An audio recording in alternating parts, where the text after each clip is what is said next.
আসসালামু আলাইকুম প্রিয় ভর্তি যোদ্ধারা, আশা করি ভালো আছো। আজকে আমরা দ্বিতীয় পর্বে আলাপ করব মানব শারীরতত্ত্ব, রক্ত এবং সঞ্চালন।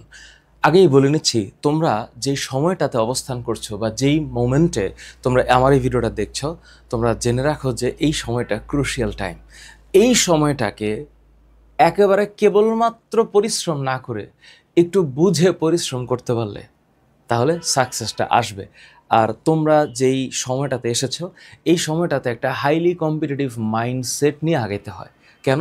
বিকজ এর আগে তোমরা এসএসসি এবং এইচএসসি লেভেলে যে রেজাল্টটুকু করেছো সেটা হচ্ছে কেবলমাত্র তোমার পরিশ্রমের ফসল হিসাবে।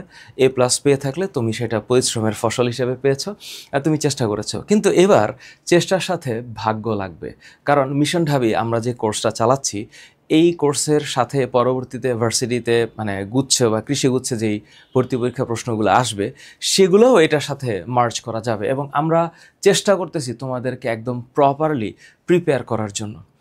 আজকে দ্বিতীয় পর্বের যাওয়ার আগে প্রথম পর্বে আমরা কি করেছিলাম একটু তোমাদেরকে মনে করায় দিই।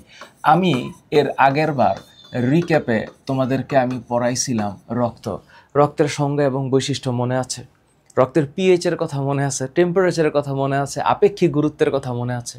This is very normal, right? So এই ইনফরমেশনগুলোকে মনে রাখাটা সহজ।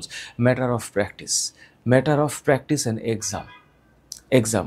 আজকে তোমরা ডেইলি এক্সাম যেটা দিবা এবং গত ক্লাসের পরীক্ষার যে ডেইলি এক্সামগুলো দেখেছো, প্রশ্নগুলো কিন্তু খুব সহজ হয়, তাই না?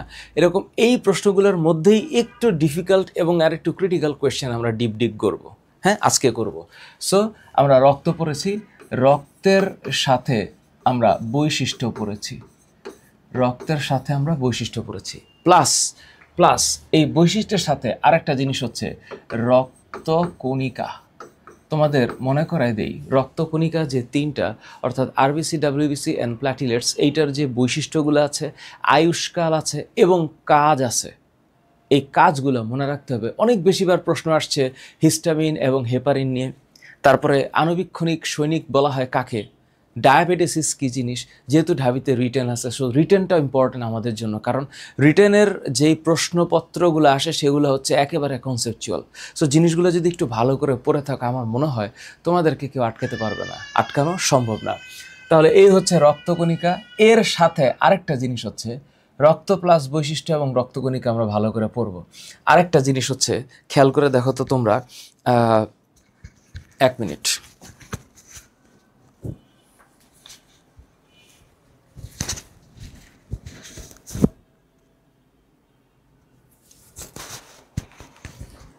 হ্যাঁ, রক্তকণিকার সাথে রক্ত প্লাস বৈশিষ্ট্য এবং রক্তকণিকার সাথে হৃৎপিণ্ড পড়েছে, রাইট?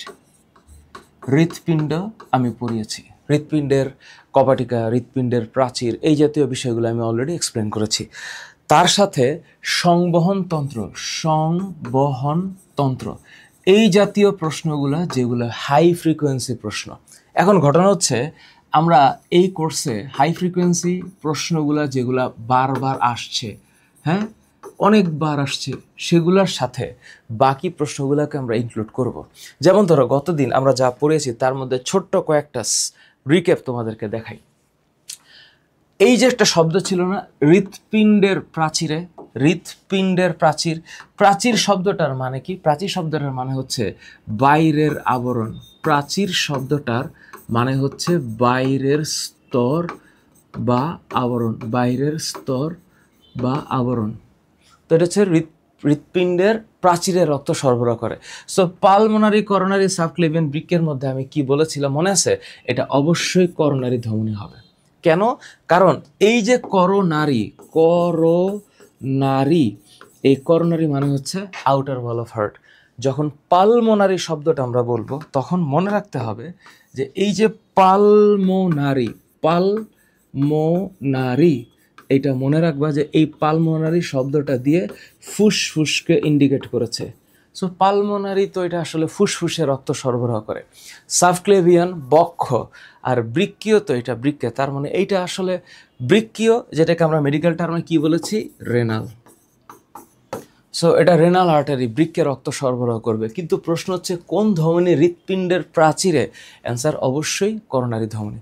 করোনারি ধমনী হৃৎপ্রাচীরে রক্ত সরবরাহ করে। হৃৎপিণ্ডের বাই এবং ট্রাইকাসপিড কবাডিকা কোন তন্তুর সাহায্যে, কোন তন্তুর সাহায্যে? এই যে তন্তু মানে সুতা, বা এই যে সুতা তন্তু, এই শব্দটার মানে হচ্ছে সুতা। এটাকে আমরা অ্যাজ ইউজুয়াল টাইমে ফাইবার বলি, কিন্তু যখন এটা সূক্ষ্ম সুতা হয়, হ্যাঁ, যখন এটা সূক্ষ্ম সুতা হয় তখন আমরা এটাকে ফাইব্রিল বলি, ফাইব্রিল। তো এখন মায়ো শব্দটার মানে, এই যে মায়ো, এই শব্দটার মানে হইল মাসেল, মাসেল। তার মানে মায়োফাইব্রিল হচ্ছে মাসেলের সুতা বা মাসেলের ফাইবার। এটা একেবারে যে হৃৎপিণ্ডের মধ্যে থাকবে বিষয়টা এরকম না। সো মায়োফাইব্রিল হচ্ছে সকল পেশির সুতা, সকল পেশি, সকল ধরনের পেশি। এখন কয় ধরনের পেশি আছে তোমরা জানো? ঐচ্ছিক, অনৈচ্ছিক এবং হৃৎপেশি। তো সকল পেশিরই সুতা হচ্ছে মায়োফাইব্রিল। কিন্তু এইখানে কিন্তু প্রশ্ন করেছে বাইকাসপিড এবং ট্রাইকাসপিড। গাজী আজমু স্যারের বইয়ে একদম স্পষ্ট লেখা আছে এটা, যে এটা কর্ডি টেন্ডেনির সাথে যুক্ত, কর্ডি টেন্ডেনি।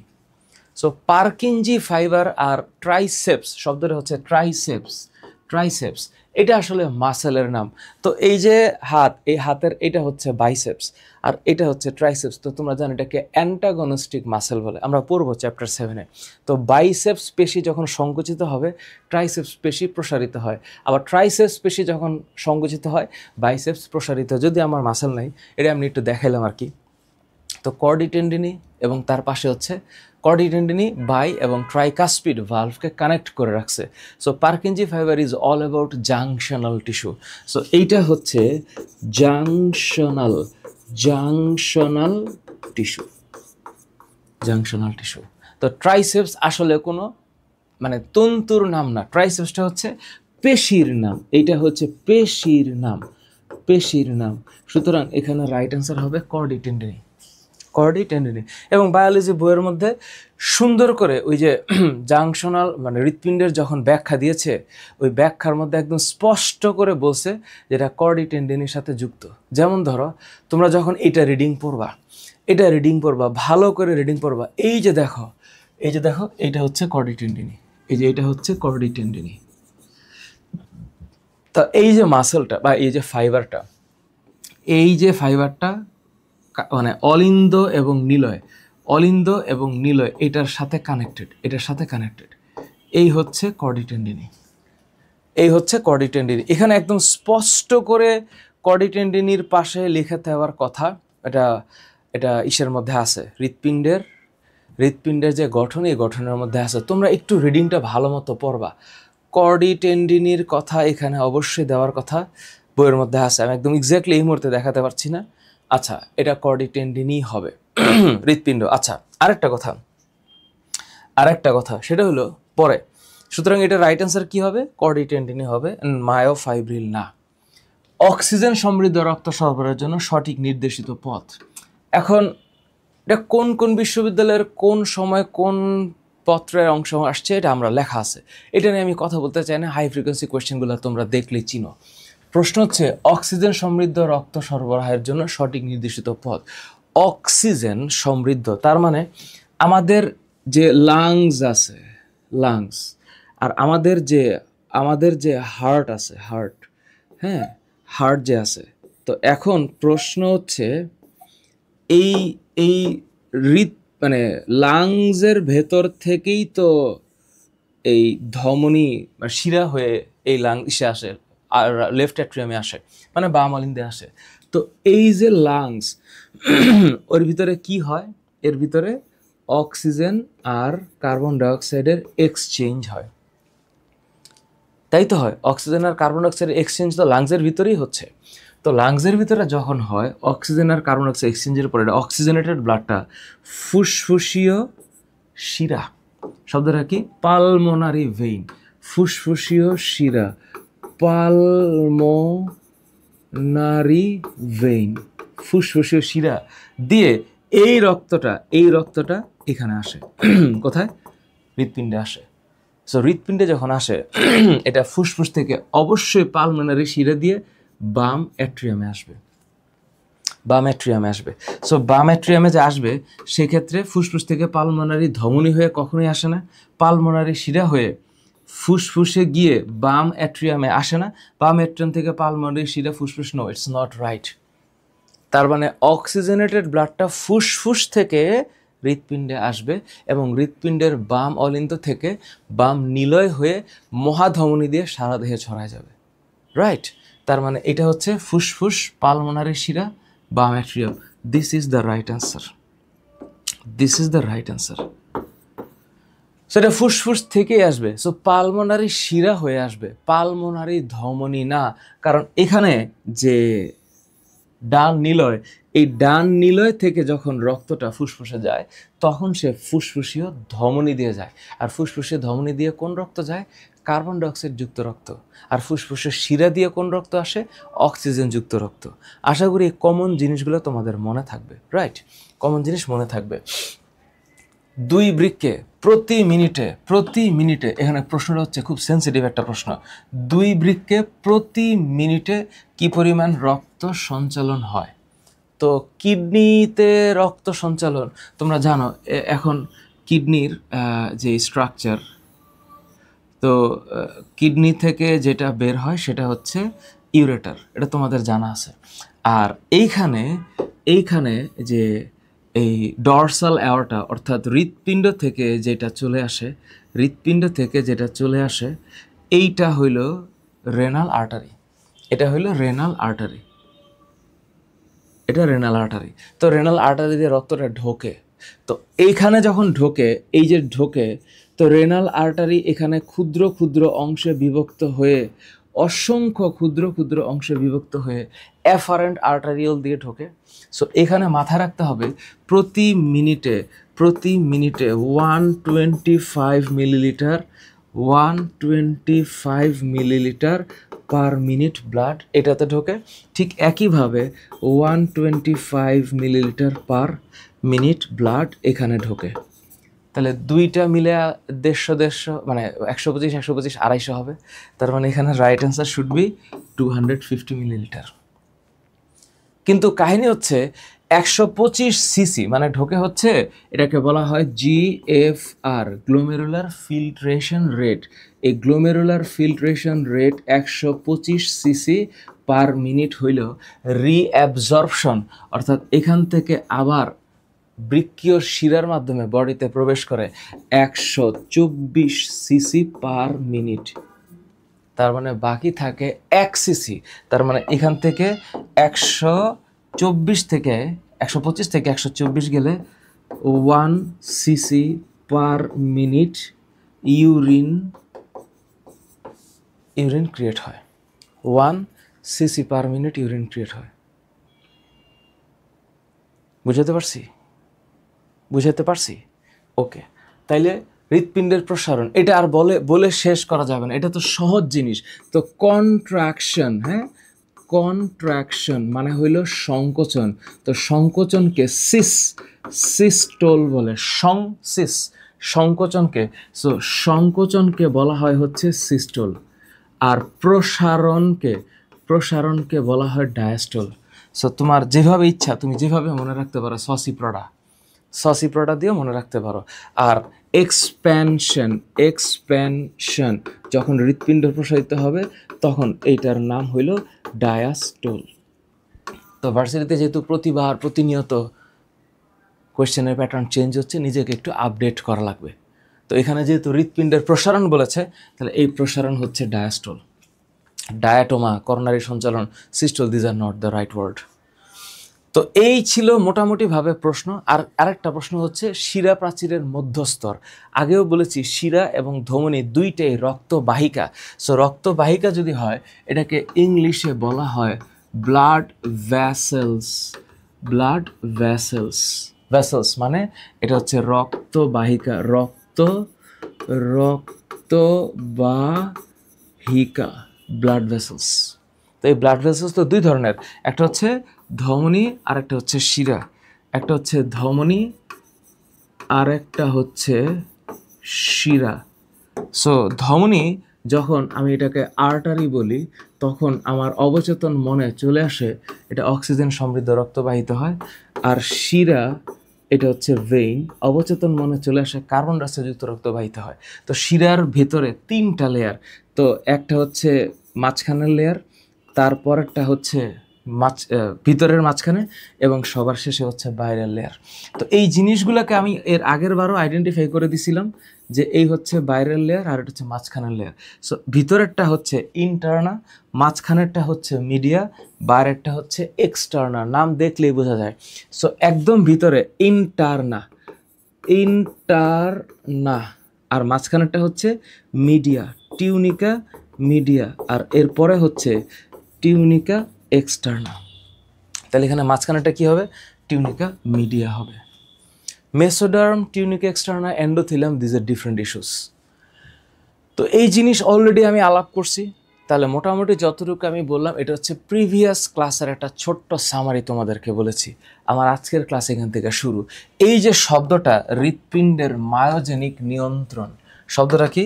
হৃৎপিণ্ডের মায়োজেনিক নিয়ন্ত্রণ। সো এই শব্দটা হচ্ছে মায়োপ্লাস জেনিক। তো মায়োজেনিক শব্দটার মানে হচ্ছে, মায়ো শব্দটার মানে হইল পেশি বা মাসেল, আর জেনিক শব্দটার মানে হইল উৎপন্ন। এখানে একটা কমন জিনিস মাথায় রাখবা, এই যে হৃৎপিণ্ড আমাদের জীবদ্দশায় অ্যাভারেজ 26 লক্ষ বার, এরকমই তো লাইনটা, 26 লক্ষ বার, ডেটাগুলোর ক্ষেত্রে 2600 মিলিয়ন বার, হ্যাঁ 2600 মিলিয়ন বার স্পন্দিত হয়। এই যে 2600 মিলিয়ন, এটা তো এক একজনের লাইফস্টাইল এক এক রকম, বা এক একজনের লাইফ স্প্যানও এক এক রকম। কেউ 60 বছর বাঁচে, কেউ 70 বছর বাঁচে, কেউ 25 বছর বাঁচে। এটা আসলে একটা অ্যাভারেজ করা হয়েছে, ইটস নট ফিক্সড। তো এই যে বিষয়টা যে সবসময় এরকম হচ্ছে যে হৃৎপিণ্ডের প্রসারণ এবং সংকোচন অলওয়েজ যে হচ্ছে, তো এটা তো বাইরে থেকে কোনো শক্তি করে দিচ্ছে না। এখানে একটা স্নায়ুতন্তু, এই যে এসএ নোড, হ্যাঁ এসএ নোড, এটা হইল একটা স্নায়ু সংবেদী স্নায়ু গুচ্ছ। তো এখানে সংবেদী শব্দটার মানে কি? সংবেদী শব্দটার মানে হচ্ছে সেন্স ক্যারি করে। তাহলে এই হচ্ছে সেন্সরি নার্ভ এন্ডিং, হ্যাঁ সেন্সরি নার্ভ এন্ডিং। একটু ভালো করে দেখো। তাহলে এই এসএ নোড হচ্ছে 10 থেকে 15 মিলিমিটার লম্বা, আর 3 মিলিমিটার চওড়া, আর 1 মিলিমিটার পুরু। তো এই যে একটা স্নায়ু গুচ্ছ আছে, আল্লাহর একটা অসীম লীলা খেলা, তাই না? ও এখানে ইলেকট্রিক ইম্পালস ক্যারি করে, সেটা এখান থেকে এবি নোডে যায়। এবি নোডে একটু দেরি হয়, এখান থেকে এখানে আসতে 0.04 সেকেন্ড সময় লাগে। তারপর এইখান থেকে আবার এটা 0.03 সেকেন্ড এখানে স্টে করে। তারপরে 0.09 সেকেন্ডে এটা এই বান্ডেল অফ হিজে যায়, এবং বান্ডেল অফ হিজ থেকে এটা পার্কিনজি ফাইবারে যায়। পার্কিনজি ফাইবার থেকে এটা 2টা মাসেলের দিকে এটা কি করে? মুভ করে। তো হৃৎপিণ্ডের যে নিলয়, অর্থাৎ বাম নিলয়, এই যে বাম নিলয় যেটা সবচেয়ে মোটা, কারণ এখানে মাসেল আছে। সো এখানকার উদ্দীপনাটা যে ক্যারি হয়ে এখানে আসলো, তার মানে এই যে এসএ নোড, এটাকে বলা হয় প্রাকৃতিক পেসমেকার, বা এটাকে বলা হয় ন্যাচারাল পেস মানে স্পিড। এই যে বল করে না, যারা জোরে বল করে এদেরকে পেস বলার বলা হয়, পেস মানে স্পিড। তো যে পেসটাকে মেক করে, তো সেই হচ্ছে পেসমেকার। তো এটা হচ্ছে ডান অলিন্দের উপরে, এটা হচ্ছে ইনফেরিয়র ভেনা কাভা, এটা হচ্ছে সুপেরিয়র ভেনা কাভা। তো এটা হচ্ছে ডান অলিন্দের উপর একটা সংবেদী স্নায়ু হচ্ছে যেটা ইলেকট্রিক ইম্পালসটাকে ক্যারি করতেছে। এটা এসএ নোড। কেন এসএ নোড? এটা সাইনো অ্যাট্রিয়াল মানে অলিন্দ। তো সাইনাস মানে খালি জায়গা, সাইনাস মানে ফাঁকা জায়গা। কোন ফাঁকা জায়গা? এই সুপেরিয়র ভেনা কাভা আর ডান অলিন্দের উপরে। তো সাইনাস আর অ্যাট্রিয়াম, এই শব্দটার মানে হচ্ছে অলিন্দ।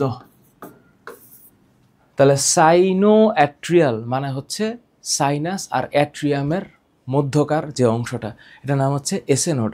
এরপরে অ্যাট্রিয়াম আর ভেন্ট্রিকলের মাঝে, এজন্য এটার নাম হচ্ছে এভি নোড। নোড শব্দটার মানে হচ্ছে গুচ্ছবদ্ধ স্নায়ু। তো এভি শব্দটার মানে কি? এভি শব্দটার মানে হচ্ছে অ্যাট্রিও অ্যাট্রিওভেন্ট্রিকিউলার, অ্যাট্রিওভেন্ট্রিকুলার এভি নোড। এটা হচ্ছে ডান ভেন্ট্রিকল, এটা হচ্ছে inferior vena CAVA. Inferior vena CAVA শব্দটার মানে হচ্ছে ইনফেরিয়র ভেনা কাভা, এই শব্দটার মানে হচ্ছে নিম্ন মহাশিরা, নিম্ন মহাশিরা। তো এই যে উদ্দীপনা এখান থেকে এখানে আসে এবং এখান থেকে এখানে আসে, এই জায়গাটার মধ্যে একটা ডিলে আছে। এই ডিলেটা একটু মনে রাখবা, বইটা যখন পড়বা তখন মায়োজেনিক নিয়ন্ত্রণের এই জায়গাটা একদম ভালো করে পড়বা, সাইনোয়াট্রিয়াল নোড। হ্যাঁ, তাইলে যদি সাইনোয়াট্রিয়াল নোড এটার কার্যকারিতা কমে যায় তাহলে শ্বাসকষ্ট হয়, এটাকে ইস্কেমিয়া বলে। এই লাইনটা একটু লিখে রাখবা। সো আমরা চেষ্টা করি বইয়ের মাঝে মাঝে কিছু ইনফরমেশন লিখে রাখতে, যেন আমাদের একটু হেল্প হয় বা আমাদের স্টুডেন্টের একটু হেল্প হয়। বুঝতে পারলাম? তারপর এটা কি সাইনোয়াট্রিয়াল নোড, এগুলো কত মিলিমিটার লম্বা? 10 থেকে 15 মিলিমিটার লম্বা, 3 মিলিমিটার চওড়া। এটা পরীক্ষায় আসবে, ঢাবির পরীক্ষায় আসবে, এবং 1 মিলিমিটার পুরু। তাহলে একটা ইলেকট্রিক পটেনশিয়াল বা অ্যাকশন পটেনশিয়াল বা মানে ইলেকট্রিক তাড়না বা একটা ইম্পালস ক্রিয়েট হবে এসএ নোডে। তো এসএ নোডে যখন এই অ্যাকশন পটেনশিয়ালটা সৃষ্টি হয়, এটা তো ছড়াইতে হবে। তো ছড়াইলে এসএ নোডকে, এটাকে বলা হয় হৃদস্পন্দক। হৃদস্পন্দক শব্দটার মানে হচ্ছে যে হৃৎপিণ্ডের স্পন্দনটা সৃষ্টি করে। তো যে জারণ করে তাকে জারক বলে, যে বিজারণ করে তাকে বিজারক বলে, যে বিচার করে তাকে বিচারক বলে। তাহলে যে স্পন্দন সৃষ্টি করে তাকে স্পন্দক বলে। তাহলে এইটা পেসমেকার হিসাবে কাজ করে। এইটা মেডিকেল অ্যাডমিশন টেস্ট 19-20 আসছে, মেডিকেল অ্যাডমিশনের 19-20 সালেও আসছে। আচ্ছা, তাইলে এখানে পেইনটা কোথায়, মানে জায়গাটা কোথায়? এই যে 0.03 সেকেন্ড সময় যে লাগে এসএএন থেকে এভিএন পর্যন্ত আসতে, উদ্দীপনাটা আসতে টাইম লাগে কত? 0.03 সেকেন্ড। এভিএনে আইসা ও একটু স্টেবল হয়, একটু ডিলে করে, স্টেবল না, একটু ডিলে করে। সেই ডিলেটা কত? 0.09 সেকেন্ড। তো এভিএন হচ্ছে সেকেন্ড পোর্শনটা। এভিএন থেকে বান্ডেল অফ হিস পর্যন্ত যাইতে যে সময় লাগে, এখানে আরও 0.04 সেকেন্ড টাইম লাগে। এই টোটাল টাইমিং হচ্ছে 0.16 সেকেন্ড। তো এই যে উদ্দীপনা ভেন্ট্রিকল পর্যন্ত পৌঁছাইতে 0.16 সেকেন্ড সময় লাগে। তার মানে এর ফলে ভেন্ট্রিকলের সিস্টোল শুরুর আগে অ্যাট্রিয়ামের সিস্টোল সম্পন্ন হয়। কি একটা মজার ব্যাপার, কি একটা সারপ্রাইজিং ব্যাপার। কারণ অ্যাট্রিয়াম সিস্টোল করলে তো হচ্ছে গিয়ে, মানে ভেন্ট্রিকলের সিস্টোল শুরুর আগে, ভেন্ট্রিকল মানে কি নিলয়, তো নিলয় চাপ দেওয়ার আগে অলিন্দ চাপ দেয়, নিলয় চাপ দেওয়ার আগে অলিন্দ চাপ দেয়। এই দেরিটা হয় এই কারণে। তার মানে কেমন দেরি হচ্ছে, কোথায় দেরি হচ্ছে, এই পার্টটুকু পরীক্ষায় আসবে। এখানে আমি কথাবার্তা কিছু লিখে রাখছি, মেডিকেল অ্যাডমিশনে কখন কখন কীভাবে আসছে এটা লিখে রাখছি, এটা তোমাদের দেখানোর জন্য আর কি। সো তোমরা যখন কন্টেন্ট হিসাবে পড়বা তখন আমার স্লাইড পড়বা। সো এটার নাম কেন জাংশনাল টিস্যু? জাংশন মানে হচ্ছে যেখানে এসে মিলিত হয়, জাংশন। সো শব্দটার নাম হচ্ছে জাংশন, এবং এইটার বাংলা হচ্ছে মিলনস্থল। এইটার বাংলা কি? মিলনস্থল। তার মানে এখানে পেইন হচ্ছে, আমি এখানে কিছু জিনিস লিখে রাখছি মানে ইউজুয়ালি দেওয়ার জন্য আর কি, যে হ্যাঁ কোত্থেকে কোথায় যাবে, সাইনোঅ্যাট্রিয়াল থেকে অ্যাট্রিওভেন্ট্রিকুলার এবং বান্ডেল অফ হিস। তাহলে সাইনোঅ্যাট্রিয়াল নোড থেকে অ্যাট্রিওভেন্ট্রিকুলার নোডে যাইতে সময় লাগে 0.03 সেকেন্ড। তারপর অ্যাট্রিওভেন্ট্রিকুলার নোডে এটা ডিলে করে 0.09 সেকেন্ড। তারপরে এখান থেকে বান্ডেল অফ হিজ হয়ে পার্কিনজি ফাইবারে যাইতে সময় লাগে অ্যাগেইন 0.04 সেকেন্ড। তো এই যে বান্ডেল অফ হিজ হয়ে পার্কিনজি ফাইবারে যাচ্ছে, এখানে টোটাল টাইম হচ্ছে 0.03 সেকেন্ড, 0.09 সেকেন্ড, 0.04 সেকেন্ড।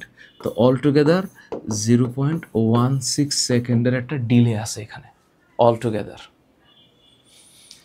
সো আমি এখানে মোটামুটিভাবে কয়েকটা লাইন লিখে রাখছি যেগুলো তোমাদের ভার্সিটিতে, জিএসটিতে, কৃষিগুচ্ছে যে কোনো জমার ক্ষেত্রে লাগবে।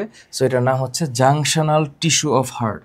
এবং মোস্ট ইম্পর্টেন্টলি তোমরা যারা জাহাঙ্গীরনগর ইউনিভার্সিটিতে ভর্তি পরীক্ষা দিবা, জাহাঙ্গীরনগর ইউনিভার্সিটির ডি ইউনিটের প্রশ্নপত্রে ম্যাক্সিমাম প্রশ্ন যেহেতু বায়োলজি থেকে আসে। সো তোমরা যারা জাহাঙ্গীরনগরে পরীক্ষা দিতে চাও, আমার মনে হয় যে তোমাদের উচিত হবে বায়োলজিটাকে ভালো করে একটু পড়ে ফেলা এবং কনসেপচুয়ালি নিজেকে আপডেটেড রাখা। এই হচ্ছে তাহলে এখানে যে কথাগুলো লেখা আছে এগুলো তোমাদের নিজেদের জন্য। সারাক্ষণ আমি বললে হয়তো এটা শুনে মনে রাখতে কষ্ট যদি হয়ে থাকে তাহলে আমার এই স্লাইড কথা বলবে। সো এখানে কোথায় মানব হৃৎপিণ্ডের কোন জায়গায় সাইনোয়াট্রিয়াল নোড অবস্থিত? দেখো ডিউ 1718 সালে আসছে। তো এটা অবশ্যই সাইনোয়াট্রিয়াল নোড বাম অলিন্দে, ডান নিলয়ে তো নাই, সাইনোঅ্যাট্রিয়াল। তার মানে শব্দটা যখন আমরা সাইনোঅ্যাট্রিয়াল বলতেছি তো এইখানেই তো আমার অ্যাট্রিয়াম চলে আসতেছে। তো এই অ্যাট্রিয়াম শব্দটার মানে কি? অলিন্দ। এটা অলিন্দ হবে, তার মানে এটা ডান অলিন্দে। এটা কোথায়? ডান অলিন্দে। আবার একই প্রশ্ন, কোথায়? ডান, আচ্ছা এটা রাজশাহী ইউনিভার্সিটি, ডান অ্যাট্রিয়ামের প্রাচীরে। সো সেম, এটা ভেন্ট্রিকলে হওয়ার কোনো সম্ভাবনা নাই, বাম অ্যাট্রিয়ামে হওয়ার সম্ভাবনা নাই। হৃৎপিণ্ডের সংকোচন প্রসারণের সক্রিয় ভূমিকা পালন করে। এই যে একটা শব্দ না, সক্রিয় ভূমিকা, এই যে শব্দটা না, সক্রিয় ভূমিকা, একদম বইয়ের লাইন, এটা সক্রিয় ভূমিকা পালন করে কে? মায়োকার্ডিয়াম।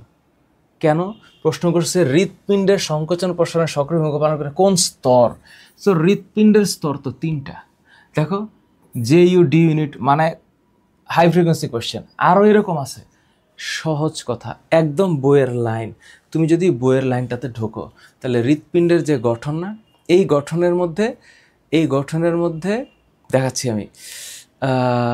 এই যে দেখো একদম স্পষ্ট আজমত স্যারের বইয়ে এই যে মায়োকার্ডিয়াম, দেখো এই স্তরের পেশি দৃঢ় প্রকৃতির, যেহেতু মোটা, এবং এগুলো হৃৎপিণ্ড সংকোচন প্রসারণের সক্রিয় ভূমিকা পালন করে। তো একদম বইয়ের লাইন। তো যেহেতু বইয়ের লাইন, তা বুঝতেই পারতেছি এখানে রাইট অ্যান্সার মায়োকার্ডিয়াম হবে। Epicardium no.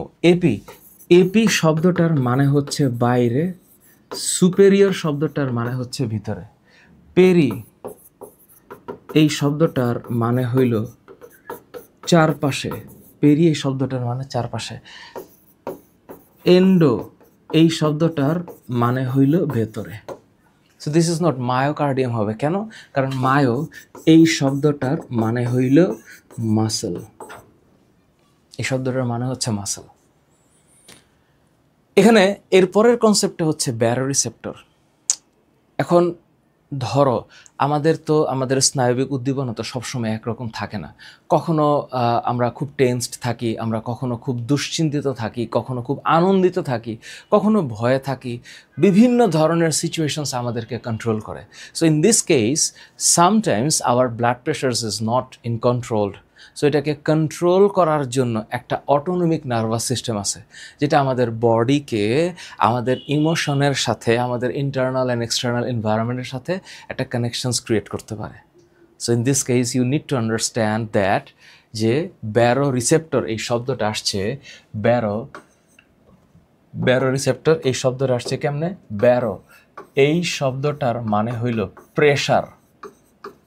প্রেশার মানে হইল চাপ, আর রিসেপ্টরস এটা হচ্ছে সংগ্রাহক। রিসেপ্টরস মানে হচ্ছে সংগ্রাহক, রিসেপ্টরস এই শব্দটার মানে সংগ্রাহক। তো ও কালেক্ট করে এবং কালেক্ট করার পরে ওইটাকে এক্সটেন্ড করে, সংগ্রাহক। সো এই হচ্ছে ব্রেইন, মস্তিষ্ক। সো ব্রেইনের যেই পার্টটা, এটা তো অগ্র, গুরু এবং মধ্য মস্তিষ্ক, মানে অগ্র মস্তিষ্কটারই যে সেরিব্রাম এইটাই হচ্ছে গুরু মস্তিষ্ক। তো অগ্র, মধ্য এবং পশ্চাৎ মস্তিষ্কের ব্যাপার আমি এখানে যাচ্ছি না। এখানে আমি যাচ্ছি এই যে নিচের পার্ট, অর্থাৎ পশ্চাৎ মস্তিষ্কের নিচে এই জায়গাটার নাম হচ্ছে পন্স, এটার নাম মেডুলা অবলঙ্গাটা। তো এই জায়গাটার নাম হচ্ছে পন্স, এইটা হচ্ছে medulla অবলঙ্গাটা। So remember, this is ponds, this is medulla অবলঙ্গাটা, অবলঙ্গাটা। তো এইখানে যে স্নায়ুগুলো যায় এটা তো হার্ট। তো কোনো রকমভাবে হার্টের যদি স্পিড বা হার্টের সিস্টোলিক ডায়াস্টোলিক কন্ট্রোল না থাকে, তখন ও যখন চাপ বেশি দিবে, তো চাপ বেশি দিলে আর্চ অফ অ্যাওয়ার্টার মধ্যে রক্তের চাপ বেশি হবে। তো চাপ বেশি হলে এই অ্যাওর্টিক ব্যারোরিসেপ্টর, এটার নাম কেন অ্যাওর্টিক, অ্যাওর্টিক ব্যারোরিসেপ্টরস। কেন এটা অ্যাওর্টিক ব্যারোরিসেপ্টরস? কারণ এটা অ্যাওর্টার মধ্যে আছে। তো ও যখন ফিল করবে, ও যখন চাপ ফিল করবে, তখন এই চাপটা, ও যখন উত্তেজিত হবে, অর্থাৎ ও যখন রক্তচাপটা বাড়ায় দিবে, তখন এই সেন্সটা এই যে ভেগাস নার্ভের মাধ্যমে, ভেগাস নার্ভ, হ্যাঁ, তো এই ভেগাস নার্ভের মাধ্যমে চলে যাবে হচ্ছে পন্স এন্ড মেডুলা অবলঙ্গাটা। ঠিক একইভাবে ক্যারোটিড নার্ভ, অর্থাৎ যেগুলা ক্যারোটিডস মানে ক্যারোটিড ভেইন, অর্থাৎ মস্তিষ্কে যেগুলা রক্ত সরবরাহ করতেছে, ক্যারোটিড আর্টারি। তো ক্যারোটিড আর্টারিটা যখন প্রসারিত হবে, তো সেই ক্যারোটিড আর্টারির সেন্সেশনটা এই গ্লসোফেরেঞ্জিয়াল স্নায়ু ক্যারি করবে। তো ক্যারি করলে পরে কি হবে? ক্যারি করলে ব্রেইন টের পাবে, বা এই স্নায়ুটা উদ্দীপনাটা যখন পন্স আর মেডুলা অবলঙ্গাটা যাবে, তখন এই ইন্টারনালি বডি অ্যাওয়ার হবে যে হার্টের বিট বেড়ে গেছে। যখন হার্টের বিট বেড়ে যায়, তখন মস্তিষ্ক রক্ত নালীগুলোকে প্রসারিত হওয়ার জন্য সেন্স প্রদান করে বা অর্ডার দেয়। তো সেই অর্ডারটাও স্নায়ুর মাধ্যমে আসে। তো যখন হার্টের বিট বেড়ে যাবে, তখন রক্ত নালীগুলোকে প্রসারিত করার অর্ডার আসবে, তখন আবার ব্লাড প্রেশার নর্মাল হয়ে যায়। আর যখন রক্তের চাপ কমে যায়, তখন আর্টেরিয়ান ভেইনগুলোকে চাপ দিয়ে সংকুচিত করে রক্তের ফ্লোটাকে, অর্থাৎ চাপটাকে কন্ট্রোল করার জন্য আবার অর্ডার আসে। তো এই জন্য মাথায় রাখতে হবে, baroreceptors are the nerve sensations or nerve ending that understand or that carries the blood pressure's irregularity to the pons and medulla oblongata. তাইলে এখানে সেই কথাগুলো লেখা আছে। সো আমাদের রক্তচাপের যে ভারসাম্য, এটাকে বলা হয় হোমিওস্ট্যাসিস, ইন্টারনাল রেগুলেশনস। তো এটার নাম কি? এটা এই এখন যে শব্দটা হচ্ছে রিফ্লেক্স। রিফ্লেক্স হচ্ছে প্রতিবর্তী ক্রিয়া, রিফ্লেক্স অ্যাকশন, প্রতিবর্তী ক্রিয়া। রিফ্লেক্স অ্যাকশন হচ্ছে প্রতিবর্তী ক্রিয়া। তাহলে ইনস্ট্যান্ট ব্রেইন যেন টের পাইলো এবং ব্রেইন যেটাকে আবার কন্ট্রোল করে ফেলাইলো, এটার নাম হচ্ছে ব্যারো রিফ্লেক্স। ডিউর রিটেনের জন্য একটু পরে রাখবা। তো ঢাকা ইউনিভার্সিটিতে তোমরা যারা ভর্তি পরীক্ষা দিবা, তোমরা একটা বিশ্ববিদ্যালয়ে পড়বা এবং ভালো একটা বিশ্ববিদ্যালয়ে পড়বা, বিশ্ববিদ্যালয়টাকে ভালো করার জন্য তোমরা চেষ্টা করবা। তোমাদের মধ্যে অবশ্যই লেখাপড়ার একটা মানে পূর্ণাঙ্গ অবস্থা থাকা উচিত। নিজেদেরকে যোগ্য করে তোলার জন্য অনেক শিক্ষার্থী ফেল করে, বিশেষ করে ফিজিক্স আর ম্যাথে। তো তোমরা সামগ্রিকভাবে বিজ্ঞান বিভাগের শিক্ষার্থী যারা আছো, তারা যদি একটু চেষ্টাটা চালাও, আমার মনে হয় অনেক বেটার হবে। এবার আসি, তাহলে ব্যারোরিসেপ্টরের ক্ষেত্রে একটা হচ্ছে উচ্চচাপ ব্যারোরিসেপ্টর আর একটা হচ্ছে নিম্নচাপ ব্যারোরিসেপ্টর। একটু কাহিনী শোনো। উচ্চচাপ ব্যারোরিসেপ্টরগুলো থাকে হচ্ছে আর্টারিতে, হ্যাঁ, আর্টারিতে। সেটা কোনটা? সেটা হচ্ছে আর্চ অফ অ্যাওর্টা, আবার ক্যারোটিড আর্টারি। তাইলে একটা হচ্ছে আর্চ অফ অ্যাওর্টা আর একটা হচ্ছে ক্যারোটিড আর্টারি। শব্দটা কি? Carotid artery. তাহলে এইখানে যখন রিফ্লেক্সটা থাকবে, বা এইখানে যখন মানে রিফ্লেক্সটা থাকবে বা রিসেপ্টরসগুলো থাকবে, ও তখন টের পেলে কি হয়? অনুপ্রস্থ অ্যাওর্টিক আর্চ, অনুপ্রস্থ অর্থাৎ এই প্রস্থ বরাবর, অনুপ্রস্থ অ্যাওর্টিক আর্চ, খেয়াল করো, এই প্রস্থ বরাবর অনুপ্রস্থ অ্যাওর্টিক আর্চ এখানে থাকে। ডান এবং বাম অন্তস্থ ক্যারোটিড বা ইন্টারনাল ক্যারোটিড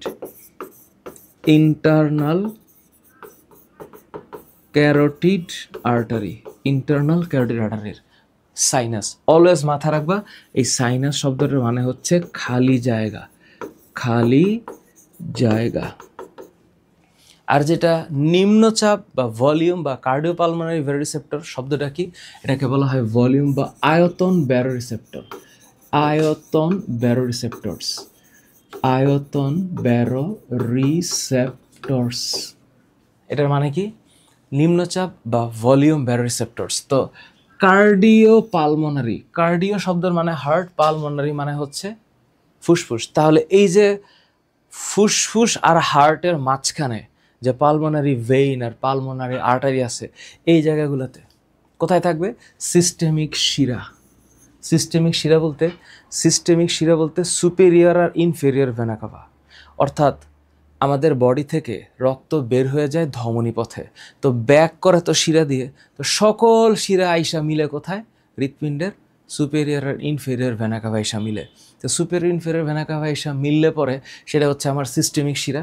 আর এটা কি? পালমোনারি রক্তবাহিকা। তো পালমোনারি রক্তবাহিকা কোনটা? যে রক্তবাহিকা, যে রক্তবাহিকা কোথায়? ফুসফুসে রক্ত ক্যারি করে। তো ফুসফুসে, তো ফুসফুসে কি করে? রক্ত ক্যারি করে, রক্ত বহন করে, সেটা হচ্ছে পালমোনারি রক্তবাহিকা। ডান অলিন্দ ডান নিলয়ের প্রাচীরে। ডান অলিন্দ আর ডান নিলয় কেন? কারণ সুপেরিয়র আর ইনফেরিয়র ভেনা কাভা আইসাই তো ডান অলিন্দে ঢুকবে, তারপর হচ্ছে ডান নিলয়ে ঢুকবে। সো ইন দিস কেস এটা ডান অলিন্দ ও ডান নিলয়ের প্রাচীর, ডান অলিন্দ ডান নিলয়ের প্রাচীরে। তো এখানে কি বললাম? কোথায় থাকে এই ব্যারোরিসেপ্টরের অবস্থান, position of baroreceptor, it is important. এটা অবশ্যই, এটা তোমরা মানে ধরে রাখতে পারো যে ইউ ডি ইউনিটের জন্য আসবে, ডি ইউর জন্য অবশ্যই, ডি ইউর জন্য বিইউপির কোয়েশ্চেনে পাবা, পাবা এই প্রশ্ন পাবা। দেখো ব্যারোরিসেপ্টর কি? জিএসটির 23-24 সালের প্রশ্ন, ব্যারোরিসেপ্টর কি? তো প্রশ্ন তো হচ্ছে ব্যারোরিসেপ্টর, আমি শুরুতেই বলছি প্রশ্ন হচ্ছে ব্যারোরিসেপ্টর। এখানে আমি আগেও বলছি ব্যারোরিসেপ্টর হচ্ছে এই যে সংবেদী স্নায়ু। কোথায় এখানে শব্দটা বলছিলাম? সংবেদী স্নায়ু বা চাপ সংগ্রাহক। তো এখানে দেখো একটা প্রশ্ন হচ্ছে যে জাক্সটা গ্লোমেরুলার কোষ স্বয়ংক্রিয় স্নায়ু তো কি প্যারাসিম্প্যাথেটিক স্নায়ু না, এটা সংবেদী স্নায়ু প্রান্ত, সংবেদী স্নায়ু প্রান্ত। জাক্সটা গ্লোমেরুলার এটা তো আরেক জায়গায় চলে গেছে। তো জাক্সটা গ্লোমেরুলার হচ্ছে কিডনির মধ্যে, কিডনির মধ্যে কর্টেক্স আর মেডুলা। তো হৃৎপিণ্ডে কিডনির যে দুইটা লেয়ার, আউটার লেয়ার আর ইনার লেয়ার, কিডনির আউটার লেয়ার হচ্ছে কর্টেক্স আর ইনার লেয়ার হচ্ছে মেডুলা। তো এইখানে তো এই যে এই দুই জায়গার মধ্যে নিয়ে যে নেফ্রনগুলো থাকে তাকে জাক্সটা মেডুলারি নেফ্রন বলা হয়। এটার সাথে তো এটার কোনো সম্পর্ক নাই। তো স্বয়ংক্রিয় স্নায়ুপ্রান্ত না, না, এটা হচ্ছে সংবেদী স্নায়ুপ্রান্ত। কেন সংবেদী? কারণ ও সেন্স ক্যারি করে, সেন্স ক্যারি করে। ক্যারোটিড ব্যারোরিসেপ্টর থেকে সংকেত কোন স্নায়ুর মাধ্যমে মেডুলা অবলঙ্গটায় যায়? মেডুলা অবলঙ্গটাতে প্রেরিত হয়। এটা অবশ্যই গ্লসোফেরিঞ্জিয়াল স্নায়ু। অলফ্যাক্টরি, অকিলোমোটর, ট্রক্লিয়ার না, উচ্চারণটা হচ্ছে ট্রক্লিয়ার, ট্রক্লিয়ার। এটা অ্যান্সারটা হচ্ছে গ্লসোফেরেঞ্জিয়াল। কেন? অলফ্যাক্টরি, এটা তো নাকে, অলফ্যাক্টরি স্নায়ু ঘ্রাণ নিতে হেল্প করবে। অলফ্যাক্টরি এটা কোথায়? এইটা হচ্ছে নাক, নাকের নাসারন্ধ্রের মধ্যে। হ্যাঁ, এখানে অলফ্যাক্টরি সেল আছে। এটা কি নিতে সাহায্য করবে? এইটা ঘ্রাণ নিতে সাহায্য করবে। অকিউলোমোটর এটা হচ্ছে অক্ষিগোলকের সঞ্চালন, মুভমেন্ট অফ আইবল। তো সেইটা হচ্ছে আইবল মুভমেন্ট, আইবল মুভমেন্ট। আর ট্রক্লিয়ারও অক্ষিগোলকের সঞ্চালন নিয়ন্ত্রণ করে। তো এখানে গ্লসোফেরেঞ্জিয়াল নার্ভ হচ্ছে এটা মেডুলা অবলঙ্গটায় ব্যারোরিসেপ্টর হিসাবে বা ব্যারোরিসেপ্টরের মানে সেন্সটাকে ক্যারি করতেছে। আয়তন রিসেপ্টর কোথায় অবস্থান করে? আয়তন রিসেপ্টর এটা তো এই যে কোথায় অবস্থান, এইটাই তো আমরা ওইখানে পড়ছি। তো এটা অবশ্যই পালমোনারি শিরে অবস্থান করে, সাবক্লাভিয়ান ধমনীতে না, মহাধমনীতে না, না এখানে উচ্চচাপ ব্যারোরিসেপ্টর, উচ্চচাপ ব্যারোরিসেপ্টর এই ক্যারোটিড সাইনাস আর মহাধমনী, এখানে হচ্ছে উচ্চচাপ ব্যারোরিসেপ্টর অবস্থান করবে। উচ্চচাপ ব্যারো রিসেপ্টরস অবস্থান করবে। তো বাকি থাকে হচ্ছে পালমোনারি শিরা। তো পালমোনারি শিরায় এই আয়তন রিসেপ্টর থাকে, পালমোনারি শিরায় আয়তন রিসেপ্টর থাকে। তোমরা ভবিষ্যৎ গ্র্যাজুয়েট, সো ইন্টারমিডিয়েটের সিলেবাসের উপরে তোমাদের 100% মানে 100% যেই কন্ট্রোল, 100% যে গ্র্যাপিং এটা থাকা দরকার 100%। কোন জাতীয় ব্যারিসেপ্টর রক্তের আয়তন নিয়ন্ত্রণে, এটা একটু আগে বললাম কোন জাতীয় আয়তন নিয়ন্ত্রণে, সো এটা হচ্ছে ভলিউম কন্ট্রোলার বা ভলিউম ব্যারিসেপ্টর, ভলিউম ব্যারো রিসেপ্টরস। তাহলে এটা কোনটা? এটা নিম্নচাপ ব্যারিসেপ্টর। নিম্নচাপ, উচ্চচাপ বা ক্যারোটিড হবে না। এটা আর্ম ফোর্স মেডিকেল কলেজ 23-24-এর প্রশ্ন। আর্ম ফোর্সেস মেডিকেল কলেজ 23-24-এর প্রশ্ন। শোনো, তোমরা আসলে তোমাদের ভবিষ্যতে একটু ঠান্ডা মাথায় চেষ্টা করলে তোমাদের একটা ভালো সিট সম্ভব, একটা ভালো সিট সম্ভব। তো কোন বিশ্ববিদ্যালয়ে পড়বা, কোন অ্যালামনায়ের সাথে থাকবা, আশেপাশের ফ্রেন্ড কারা হচ্ছে, এটা অনেক কিছু ম্যাটার করে। সো তোমরা চেষ্টা করবা যে তোমাদের এই মোমেন্টের পরিশ্রম যেন কখনো মানে রং ডাইরেকশনে না হয়। কখনো রং ডাইরেকশনে যেন না হয়। কোন রিসেপ্টর রক্তচাপ নিয়ন্ত্রণে সাড়া দেয়? যেইর প্রশ্ন। তো দেখলেই বোঝা যাচ্ছে কেমো রিসেপ্টর, থার্মো রিসেপ্টর। আচ্ছা, ব্যারিসেপ্টর মনে হয় 2বার আসছে, এখানে সম্ভবত অন্য একটা অপশন আসবে।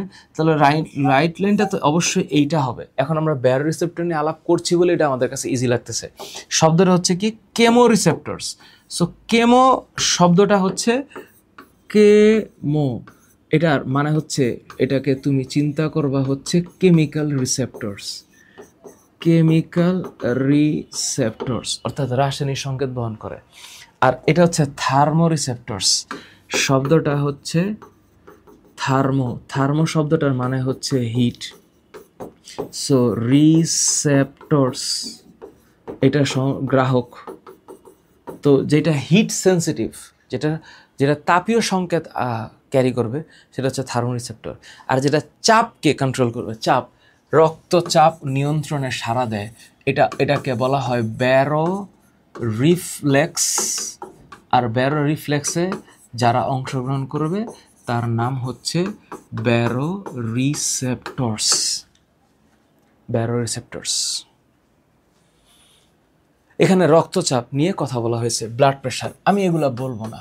ব্লাড প্রেশার, এখন বায়োলজি তো আসলে ধরো ফিজিক্স আর ম্যাথের মতো ওই রকম ম্যাথমেটিক্যাল অ্যানালাইসিসটা নাই, এখানে ইনফরমেটিভ অ্যানালাইসিস আছে।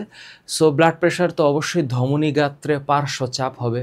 হৃৎপিণ্ড যখন সংকুচিত হয় তখন হৃৎপিণ্ডের বাম নিলয় থেকে রক্ত মহাধমনী দিয়ে সারা দেহে বাহিত হয়, তাই তো? তো সারা দেহে যখন বাহিত হয় তখন সারা দেহের বহনের উপর ভিত্তি করে যে রক্তের যে পার্শ্বচাপ, ধমনী গাত্রে যে পার্শ্বচাপ দেয়, এটাই হচ্ছে ব্লাড প্রেশার। তো এটা অবশ্যই তুমি যে টার্মসগুলারে মনে রাখবা সেটা হচ্ছে পার্শ্বচাপ। অবশ্যই মনে রাখবা যে যন্ত্র দিয়ে, এটা যে কতবার পরীক্ষা আসছে, একটা যন্ত্র স্ফিগমো ম্যানোমিটার, একটা যন্ত্র স্ফিগমো ম্যানোমিটার মানে কি বলবো তোমারে, তোমরা এটা দেখছো? হ্যাঁ, স্ফিগমো ম্যানোমিটার, স্ফিগমো ম্যানোমিটার। তো এই জিনিস তোমরা দেখছো, রক্তচাপ মাপার যন্ত্র। আমি জানি না তোমরা ভালো করে এটাকে মাপতে পারো কিনা, তোমরা এটাকে ভালো করে মাপতে পারো কিনা। এখন স্ফিগমো ম্যানোমিটার কিন্তু মেলা টাইপের আছে। একদম কমন, যেটা কমন মানে একদম আদিকালের, এখন কিন্তু দুনিয়া আরও অনেক বেশি মানে আধুনিক হয়েছে এবং আরও অনেক সুন্দর সুন্দর জিনিস আসছে, এইসব।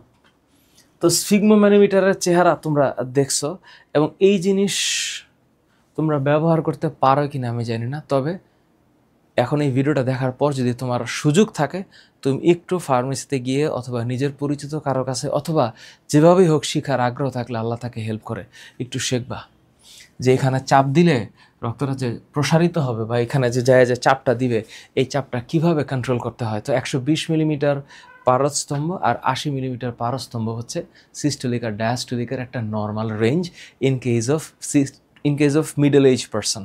সো আস্তে আস্তে এজ বাড়লে ব্লাড প্রেশার বাড়তে থাকে, এজ কম থাকলে ব্লাড প্রেশার কম থাকে।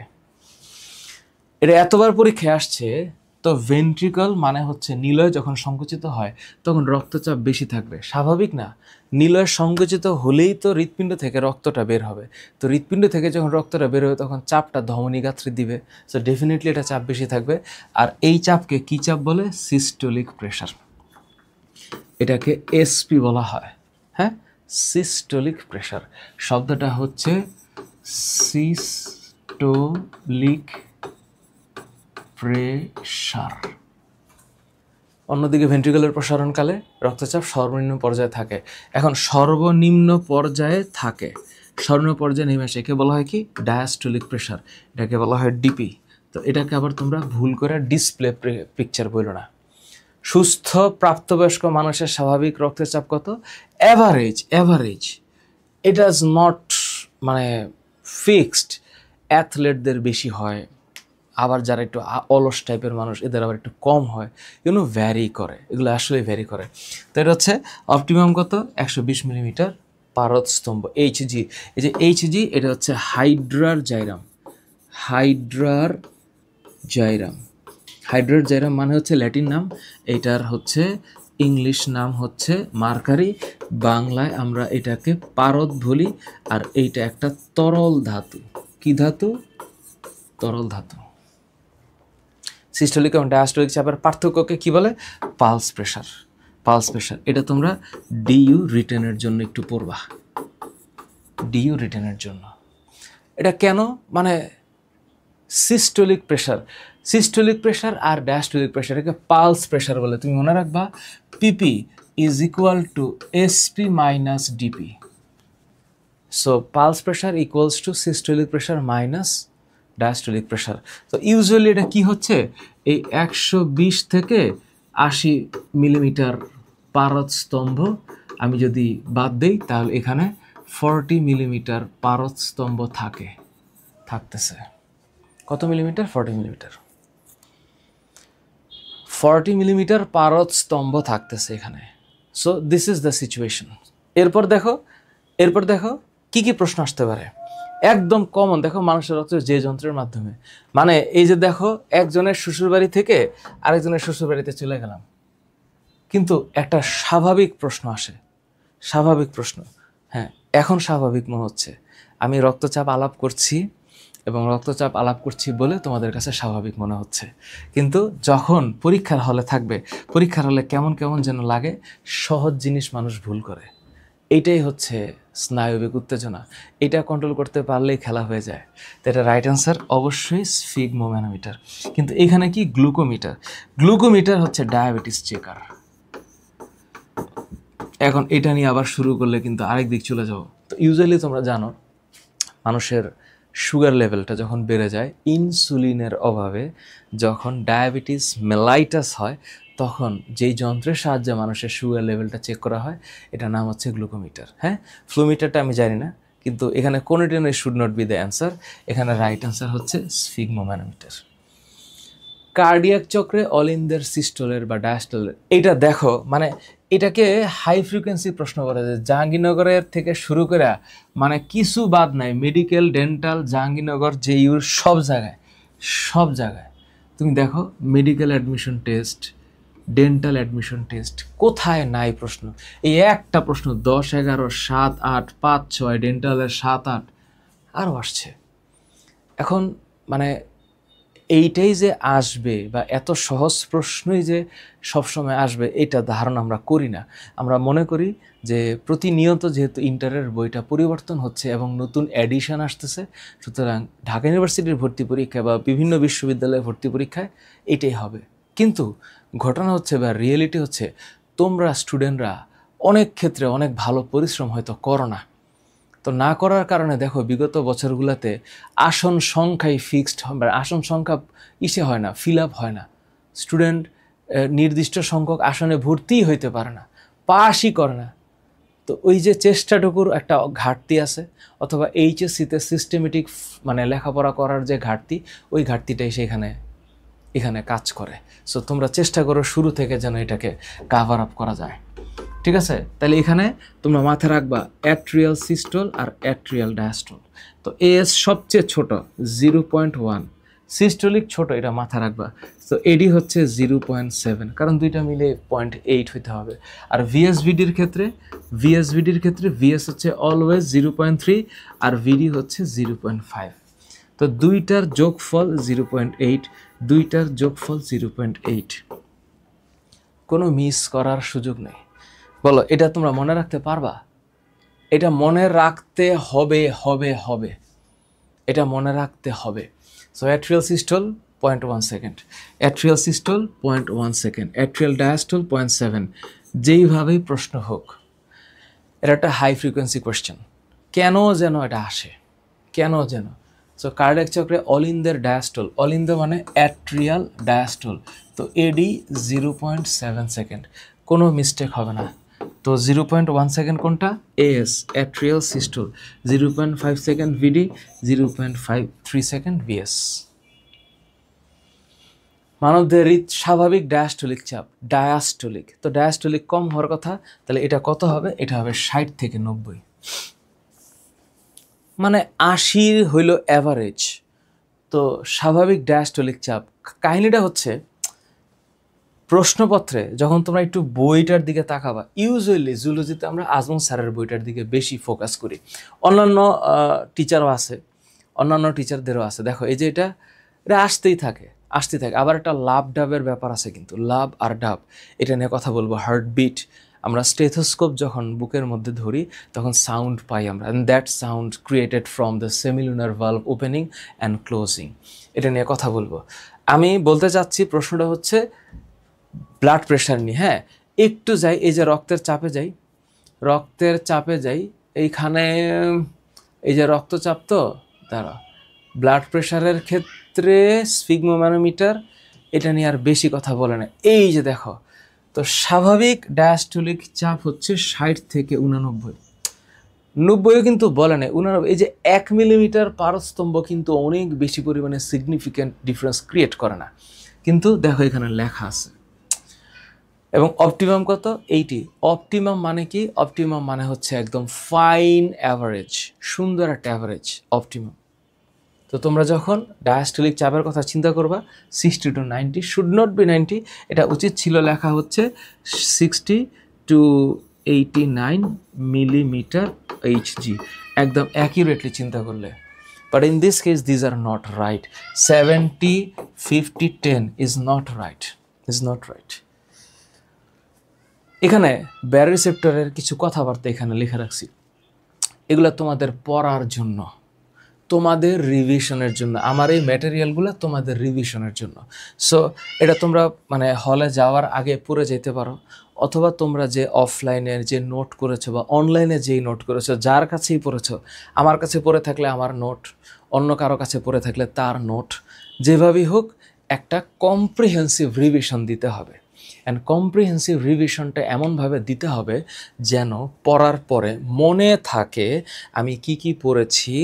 এই মনে রাখাটা, এই ইমাজিনেশন পাওয়ারটাই will create the difference among the students. এখানে ইনফরমেটিভ অ্যানালাইসিস আছে, এখানে কনসেপচুয়াল ভ্যারাইটি আছে, তো ওই জিনিসগুলোকে মাথায় রাখা জরুরি। ব্যারোরিসেপ্টর কয় প্রকার? 2 প্রকার। এক নম্বর উচ্চচাপ আর একটা নিম্নচাপ। এক উচ্চচাপ ব্যারোরিসেপ্টর, আরেকটা হচ্ছে নিম্নচাপ ব্যারোরিসেপ্টর। এই লাইনগুলো পড়ো একটু, যা বলেছি তার একটা সামারি আছে এখানে, মানুষের একদম সামারি। এটা পরীক্ষার হলে যাওয়ার আগে একটু পড়ে যাবে। হ্যাঁ, তোমরা পরীক্ষার হলে যাওয়ার আগে এই ইনফরমেশনগুলোকে একবার পড়ে যাবা, কারণ পরীক্ষার হলে ঢোকার আগে মানুষের একটা নার্ভাসনেস কাজ করে। তো এই নার্ভাসনেসগুলোকে মানে তোমাদেরকে জয় করতে হবে, এবং এই জয় করার একটাই রাস্তা, শরীর আর মনকে ঠান্ডা রেখে একটু রিভিশন দেওয়া। রক্তের আয়তন নিয়ন্ত্রণে ভূমিকা রাখে নিম্নচাপ ব্যারোরিসেপ্টর। মানুষের রক্তচাপ পরিমাপ যন্ত্রের নাম স্ফিগমোম্যানোমিটার, এটা বোঝো। এর আগে গ্লুকোমিটার নিয়ে কথা বলছি, ব্যারোমিটারও আছে, এরকম থার্মোমিটার। থার্মো মানে হিট, আর ব্যারো মানে হচ্ছে চাপ। তো স্ফিগমোম্যানোমিটার মানে হইল রক্তচাপ মাপার যন্ত্র।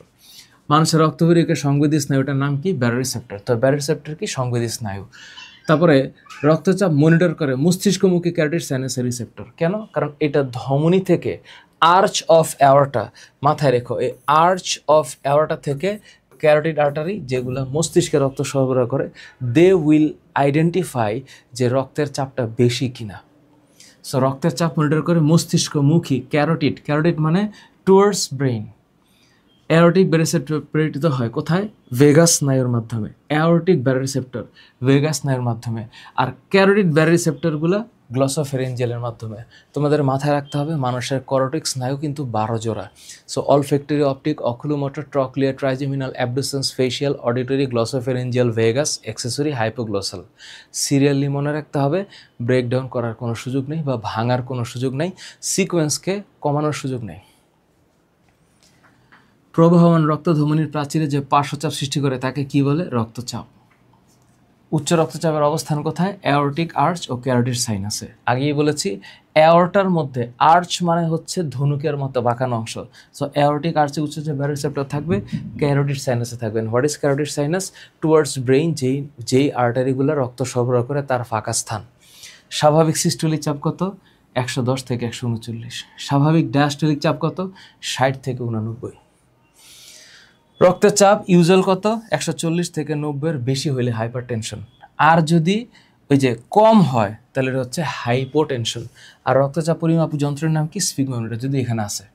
So usually the revision part should be comprehensive and less tensed. অধিক পরিমাণে চিন্তিত হওয়া যাবে না। তাহলে এখানে একটু মাথা রাখবে। আরেকটা শব্দ বলে দিই, তোমাদের মনে রাখতে হবে, হাইপার। হাইপার শব্দটার মানে হচ্ছে বেশি, আর হাইপো এই শব্দটার মানে হইল কম। হ্যাঁ, হাইপার গ্লাইসেমিয়া রক্তে শর্করার পরিমাণ বেশি, হাইপোগ্লাইসেমিয়া রক্তে শর্করার পরিমাণ কম, হাইপোথার্মিয়া রক্তের যে টেম্পারেচার এটা কমে যাওয়া, হাইপোথার্মিয়া। উচ্চ রক্তচাপ জনিত জটিলতা। এইবার আমাদের কিছু জটিলতা এবং ডিজিজ পড়া লাগবে। ডিজিজের পার্টে কেন্দ্রীয় স্নায়ুতন্ত্রের জটিলতা বা সিএনএস, সেন্ট্রাল নার্ভাস সিস্টেম বললে আমরা দুইটা জিনিস বুঝবো, একটা হচ্ছে ব্রেইন আর একটা হচ্ছে স্পাইনাল কর্ড। তো stroke, hypertensive encephalopathy, sub arachnoid haemorrhage, left ventricular failure, এগুলো একটু মেডিকেল টার্মিনোলজি। তোমাদের যারা ভার্সিটি অ্যাডমিশন নিবা তাদের কাছে মনে হইতে পারে যে এই জিনিসগুলো একটু ডিফিকাল্ট, কিন্তু স্ট্রোক স্ট্রোক এই শব্দটা, স্ট্রোক শব্দটার ইউজুয়াল শব্দটার ব্যাখ্যা হচ্ছে আঘাত। স্ট্রোক মানে আঘাত। তো এই ঘটনাটা ঘটে হচ্ছে মস্তিষ্কে। সো ব্রেইনের কোনো আর্টারিতে যদি চর্বি জমে যায় এবং সেই কারণে যদি রক্তের প্রবাহ বাধাগ্রস্ত হয়, এটার নাম হচ্ছে স্ট্রোক। হাইপারটেনসিভ এনসেফালোপ্যাথি, এনসেফালো এইটার মানে হইল মস্তিষ্ক। সো প্যাথি এই শব্দটার মানে হচ্ছে ডিজিজ। প্যাথি এই শব্দটার মানে হইল ডিজিজ বা রোগ। সো ব্রেইনের, হ্যাঁ, সাব অ্যারাকনয়েড হেমোরেজ, এটা হচ্ছে মস্তিষ্কের অভ্যন্তরে অ্যারাকনয়েড স্পেস আছে, ওইটার মধ্যে যদি রক্তক্ষরণ হয় বাইরে থেকে আঘাত করার কারণে, যদি বাইরে থেকে আঘাত করার কারণে এই মানে স্কাল ফাটে, স্কালের ভিতর থেকে যদি অ্যারাকনয়েড স্পেসে রক্তক্ষরণ হয়, এই যে হেমোরেজ, হেমোরেজ, এই হেমোরেজ শব্দটার মানে হইল রক্তক্ষরণ। হেমোরেজ এই শব্দটার মানে হইল রক্তক্ষরণ। লেফট ভেন্ট্রিকুলার ফেইলিউর, ফেইলিউর শব্দটার মানে হচ্ছে ব্যর্থতা। লেফট ভেন্ট্রিকুলার ফেইলিউর এই শব্দটার মানে হচ্ছে ব্যর্থতা। ব্যর্থতা কি মানে হচ্ছে ও যদি প্রপারলি ফাংশন না করতে পারে, এটাকে আরেকটু সুন্দর টার্মে বলা হয় ডিসফাংশন। এনজাইনা পেক্টোরিস, এনজাইনা মানে কি হৃদশুল, এনজাইনা হৃদশুল মানে হচ্ছে ব্যথা। মায়োকার্ডিয়াল ইনফার্কশন, এটাকে বলা হয় এমআই, ভয়াবহ ব্যথা, মায়োকার্ডিয়াল। আনস্টেবল এনজাইনা, এনজাইনাটা স্টেবল আর আনস্টেবল কখনো পাই আমি একটু পরে দেখাচ্ছি। রেচনতন্ত্রের জটিলতা, এটাকে রেনাল ফেইলিউর বলে। ড্যামেজ, এই রেনাল ফেইলিউরের পরের যে টার্মটা যেটা হবে যে কিডনি ফেইলিউর বা রেনাল ফেইলিউরের অনেকগুলো রিজন থাকতে পারে। excessive dehydration, কোনো external attack or any type of accident, dehydration due to diarrhea or any other external accident, যে কোনো কারণ হইতে পারে। এছাড়া প্রিভিয়াস কোনো ডিজিজ হিস্টরি থাকতে পারে। রেনাল ফেইলিয়ার বা কিডনি যখন আর ফাংশন করতে পারে না। চোখের রেটিনা জটিলতা কি? প্যাপিলিওডিমা, দৃষ্টি ত্রুটি, অন্ধত্ব, নিম্ন রক্তচাপ দ্বারা যে জটিলতা তাকে সিনকপ বলে। এটা একটু পরে রেখো, এটা একটু পরে রেখো। এগুলো হচ্ছে মানে আই ডিজিজ। দৃষ্টি ত্রুটির মধ্যে তোমরা ছোটোবেলায় পড়ে আসছো, দৃষ্টি ত্রুটিতে ছোটোবেলায় পড়ে আসছো এক মায়োপিয়া, মায়োপিয়া, আরেকটা হচ্ছে হাইপারমেট্রোপিয়া, একটা হচ্ছে মায়োপিয়া আর একটা হচ্ছে হাইপারমেট্রোপিয়া। এখানে এনজাইনার কিছু কথাবার্তা লেখা আছে, এটা একটু রিডিং পড়বা। এনজাইনা বা হৃদশুল আমি দেখাই দিচ্ছি বইয়ের মধ্যে কী কী জায়গায় পড়তে হবে, আমি দেখাই দিচ্ছি। একটু আমার সাথে তাকাও, হ্যাঁ, একটু আমার সাথে তাকাও। এই যে এনজাইনা, তো এটার কাহিনীটা কি? সেটা হইল, যদি এটা হৃৎপিণ্ডের যে মাসেল বা কার্ডিয়াক যে মাসেল বা হৃদপেশি, এইখানে যদি অক্সিজেন না পৌঁছায়, তার মানে হৃৎপেশিতে যে ধমনির মাধ্যমে যে অক্সিজেন সহ পৌঁছাবে রক্তটা, ওইটা বাধাগ্রস্ত হইলে হৃৎপেশি আক্রান্ত হবে। সো হৃৎপেশি যখন অক্সিজেন সমৃদ্ধ পর্যাপ্ত রক্ত সরবরাহ না পায়, তো না পাবে কখন? তো রক্ত সরবরাহ পাবে না, কারণ রক্ত যাওয়ার পথ যদি অবরুদ্ধ হয়ে যায়, তো এটাকে বলা হয় অ্যাথারোস্ক্লেরোসিস বা অ্যাথারোমেটাস প্লাক যদি হয়, তখন এই ঘটনাটা ঘটবে। তখন বুকে ব্যথা হবে, বুকে দম বন্ধ হয়ে আসবে মনে হবে, and that condition is called angina pectoris. Angina pectoris খুব মনে রাখতে হবে। ডিইউতে এই প্রশ্ন আসবেই। এনজাইনা কয় প্রকার? একটা হচ্ছে স্টেবল এনজাইনা, আর একটা আনস্টেবল এনজাইনা, আর একটা হচ্ছে প্রিঞ্জ মেটাল এনজাইনা। খেয়াল রেখো, আমি আবারও বলতেছি, স্টেবল এনজাইনা এটা কখন হবে? পরিশ্রম কিংবা চরম আবেগীয় বিষণ্ণতার কারণে, পরিশ্রমের কারণে কাজ করতেছে হার্ট আর নিতে পারতেছে না, that is call stable angina. Unstable angina কখন? একটা মানুষ রেস্ট নিতেছে, শুয়ে আছে, কোনো ভারী কাজ করতেছে না, তখনও পেইন শুরু হয়েছে, তার মানে যদি বিশ্রামের সময় বুকের ব্যথা অনুভূত হয়, তাকে অস্থির এনজাইনা বলে। এবং এই ধরনের এনজাইনা হার্ট অ্যাটাকের পূর্ব লক্ষণ। এইটা ডিউর এমসিকিউতে আসতে পারে। হার্ট অ্যাটাকের পূর্ণ লক্ষণ কোন ধরনের এনজাইনা? Unstable angina. আমি তোমাদেরকে বইটা দেখাচ্ছি, তোমাদের বই দেখার দরকার আছে। আমার ম্যাটেরিয়াল তো তোমরা পড়বাই, আমরা প্র্যাকটিস শিটও দেবো ইনশাল্লাহ। কিন্তু ঘটনা হচ্ছে, একটা জায়গায় তোমাদেরকে স্টিক থাকতে হবে, সেটা হচ্ছে যে তোমরা যে বইটা কিনছো, আপডেটেড বইটা ইন্টারমিডিয়েটে পড়ছো না দাগাইয়া, দ্যাট উইল হেল্প ইউ। আরেকটা হচ্ছে প্রিঞ্জ মেটাল। এটা বিশ্রামেও হইতে পারে, ঘুমের সময় হইতে পারে, ঠান্ডার কারণে এই ধরনের এনজাইনা দেখা যায়, ঠান্ডার কারণে। তাহলে এইটা একটা এমসিকিউ হইতে পারে। তুমি দেখবা এটা ডিইউতেও আসতে পারে, এটা জেইউতে, জিএসটিতে, হোয়াটএভার, বিইউপি, এনিহোয়ার। প্রশ্ন করলে তো জটিল কঠিন প্রশ্ন, আসলে জটিল কঠিন ডিপেন্ডস অন পিপল কোনটা অ্যাকসেপ্ট করতে পারতেছে। এই যে স্বাভাবিক প্রশ্ন যে ঠান্ডার কারণে কোন ধরনের এনজাইনা দেখা যায়, উত্তর হচ্ছে প্রিঞ্জ মেটাল এনজাইনা। এখন কোনো স্টুডেন্ট যদি এটা না পড়ে, তার কাছে তো কঠিন লাগবে, আর যে পড়ে যাবে তার কাছে সবই সহজ লাগবে। এবং এখানে কোনো কঠিন প্রশ্ন নাই, তো এইটা হইল মোটামুটিভাবে কনসেপ্ট। তাহলে এই কনসেপ্টের উপর ভিত্তি করে দেখো প্রশ্ন, অস্থির এনজাইনা কখন ত্বরান্বিত হয়? একদম বইয়ের মধ্যে লেখা আছে, ধমনির লুমেন 90 to 99% সংকীর্ণ হয়ে গেলে। লুমেন কি জিনিস? এই লুমেন শব্দটার মানে হচ্ছে অভ্যন্তরীণ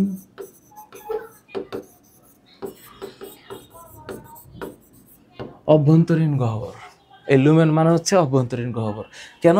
এটা একদম বইয়ের মধ্যে লেখা আছে। হ্যাঁ, লেখা আছে, এটা কোনো এক জায়গায় লেখা আছে 90 to 99%। এটা লাইনটা আমি তোমাদের একটু দেখাই। একবার হার্ট ফেলিওর এটা একদম স্পেসিফিকভাবে লেখা আছে। উইলিয়াম চার্ডেক হৃৎপিণ্ড, লাইনটা তোমাদেরকে দেখাবো, কারণ এই যে দেখো লাইনটা লেখা আছে, এই যে দেখো একদম বইয়ের মধ্যে লাইন লেখা আছে, ধমনীর লুমেন যদি 90 থেকে 99% সংকীর্ণ হয়ে যায়, যার পরিবর্তনশীল অস্থির এনজাইনা ত্বরান্বিত হয়। তার মানে একদম বইয়ের লাইন। তো তুমি দেখো ওই যে রক্ত যখন জমাট বাঁধে, তখন আমি একটু আগে উচ্চারণ করেছি এটার নাম কি, প্লাক। যে প্লাক যে জমাট বাঁধে কেন, কারণ এখানে হচ্ছে ওই যে হৃৎপিণ্ডের ভিতরে যদি যে ধমনী আছে সেই ধমনীর মধ্যে যদি চর্বি জমে যায়, তাহলে এই যে সংকীর্ণ হয়ে গেল। কেন সংকীর্ণ হয়ে যাব, এই হচ্ছে ধমনী আর এই ভিতরে হচ্ছে লুমেন। তো ভিতরে হচ্ছে লুমেন, তো এইখানে যদি চর্বি জমে, এইখানে যদি চর্বি জমে, এই যদি চর্বি জমে যায়, তাহলে দ্যাট ক্রিয়েটস আ ডিফারেন্স। তখন এখান দিয়ে রক্ত যাইতে পারে না, এবং রক্ত কম যাবে, এবং কম গেলে এই পাশে অক্সিজেনের অভাব হবে। আর সেই অভাব ফিল করবে কে? অভাব ফিল করবে হচ্ছে পেশি। পেশি। হৃৎপিণ্ড রক্তনালীর রোগকে কার্ডিওভাস্কুলার রোগ বলা হয়। কেন শব্দটা এটা আসছে? কারণ কার্ডিও এই শব্দটার মানে হচ্ছে হার্ট, আর ভাস্কিউলার এই শব্দটার মানে হচ্ছে ভেসেলস। কার্ডিও মানে হচ্ছে হার্ট, আর ভাস্কুলার মানে হচ্ছে ভেসেলস। এইখানে যে লাইনগুলো লেখা আছে একদম বুঝে মুখস্থ করা লাগবে মাই ডিয়ার। এখানে যে লাইন লেখা আছে সব বুঝে মুখস্থ করা লাগবে। এক নজর দেখো একটু স্লাইডটা, এক নজর স্লাইডটা দেখলে বুঝতে পারবা যে খেলাটা আসলে এখানে কি হচ্ছে। ওকে, এবার এই স্লাইডটাতে যে ওয়ার্ডগুলো আছে, এই ওয়ার্ড থেকে পরীক্ষায় 100%, এই যে এখানে একটু লেখা রাখো, 100% MCQ কমন পাবা তুমি ইউনিভার্সিটিতে, জিএসটিতেও পাবা, কৃষিগুচ্ছ পাইতে পারো। এখন ঘটনা হচ্ছে প্রশ্নের যে হার্ডনেস বা প্রশ্নপত্রের যে লেভেল, সেই লেভেল অনুসারে ধারণা করা হয় যে প্রশ্ন জিএসটিতে বা কৃষিগুচ্ছে নরমাল প্রশ্ন হয়। আসলে এটা ডিপেন্ড করে স্টুডেন্ট কিভাবে পার্সু করতেছে তার লেখাপড়াটা। তো যদি একটা স্টুডেন্ট ভালো মতো পার্সু করে লেখাপড়া, তার কাছে এটা কোনো ম্যাটার না। দেখো প্লিউরিসি শব্দটা একটু বুঝো, প্লিউরিসি মানে কি? প্লুরা শব্দটার মানে হচ্ছে ফুসফুসের আবরণ। তো যদি কোনো ভাইরাল ইনফেকশন হয় ফুসফুসের আবরণে, তো এটা হচ্ছে কি viral infection to the pleura. Pericarditis শব্দটা বুঝো, পেরিকার্ডিয়াম। আইটিস এই শব্দটার মানে হচ্ছে প্রদাহ।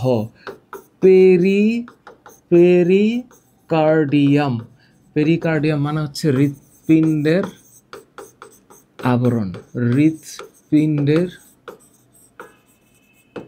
আবরণ, এটার নাম হচ্ছে পেরিকার্ডাইটিস।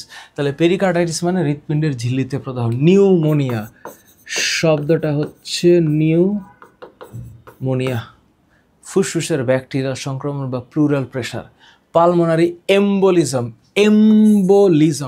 এম্বোলাস বোলাস মানে হচ্ছে জমাটবদ্ধতা,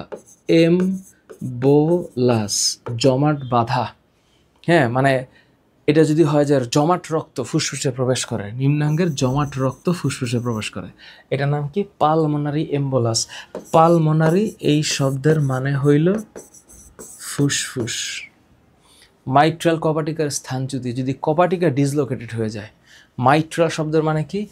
মাইট্রাল এই শব্দের মানে হইল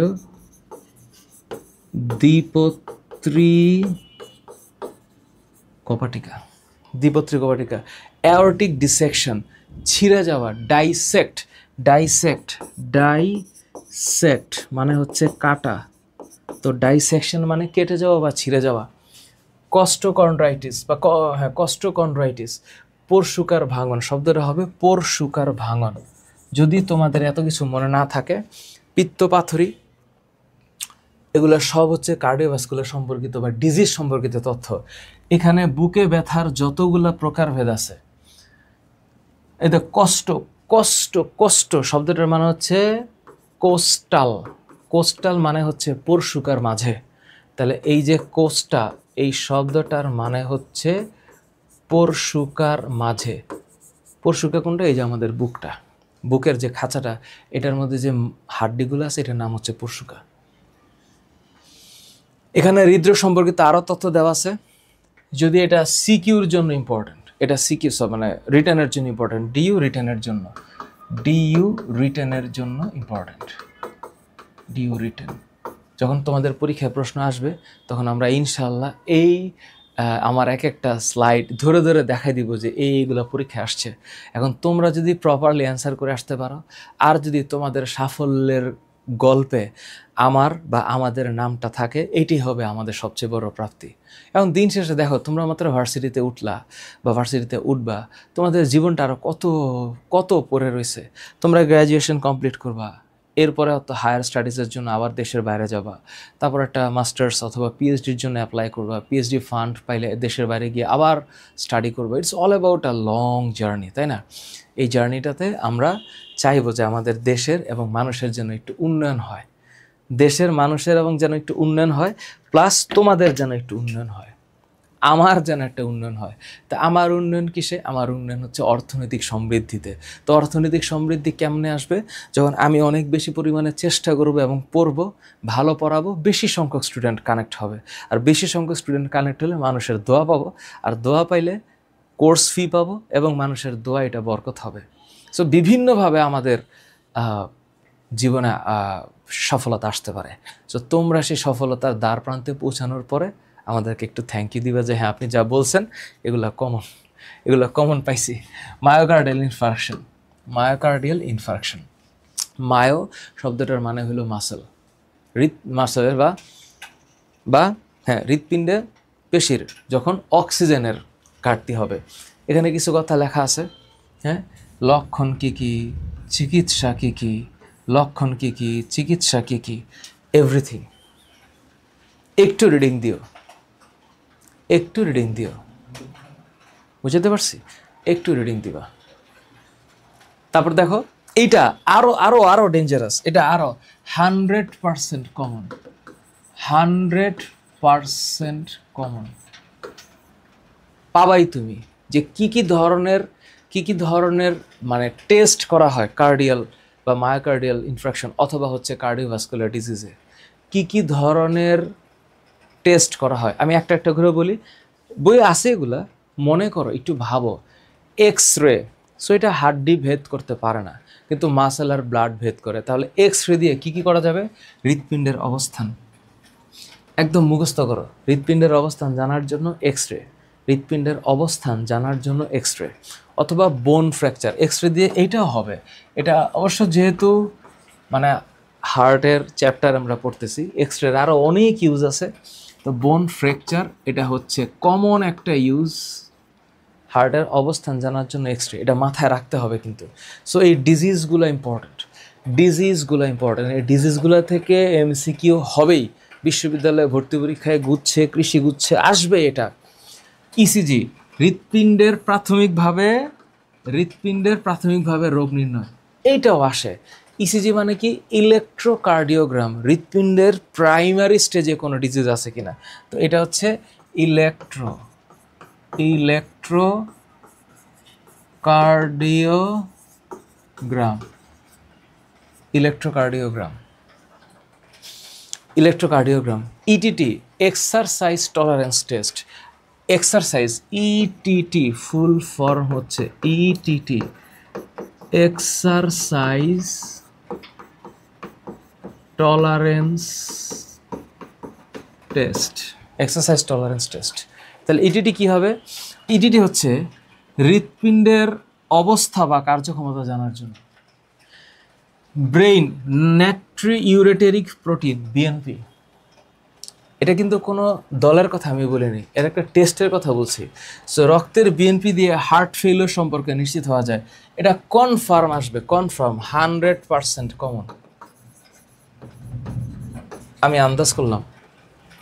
দেখো রক্তের বিএনপি কোন টেস্ট দিয়ে হার্ট ফেলিওর অবস্থা জানা যায়, বা বিএনপি দিয়ে কোন টেস্ট জানা যায়, এটা হচ্ছে কি হার্ট ফেলিওরের সিচুয়েশনটা কি, বা হার্ট ফেলিওর সম্পর্কে, এটা হার্ট ফেল করছে কিনা, হার্ট ফেল করছে কিনা বা করার সুযোগ বা চান্সেস আছে কিনা, এটা বিএনপি দিয়ে ট্রাই করা যাবে বা বিএনপি দিয়ে আইডেন্টিফাই করা যাবে।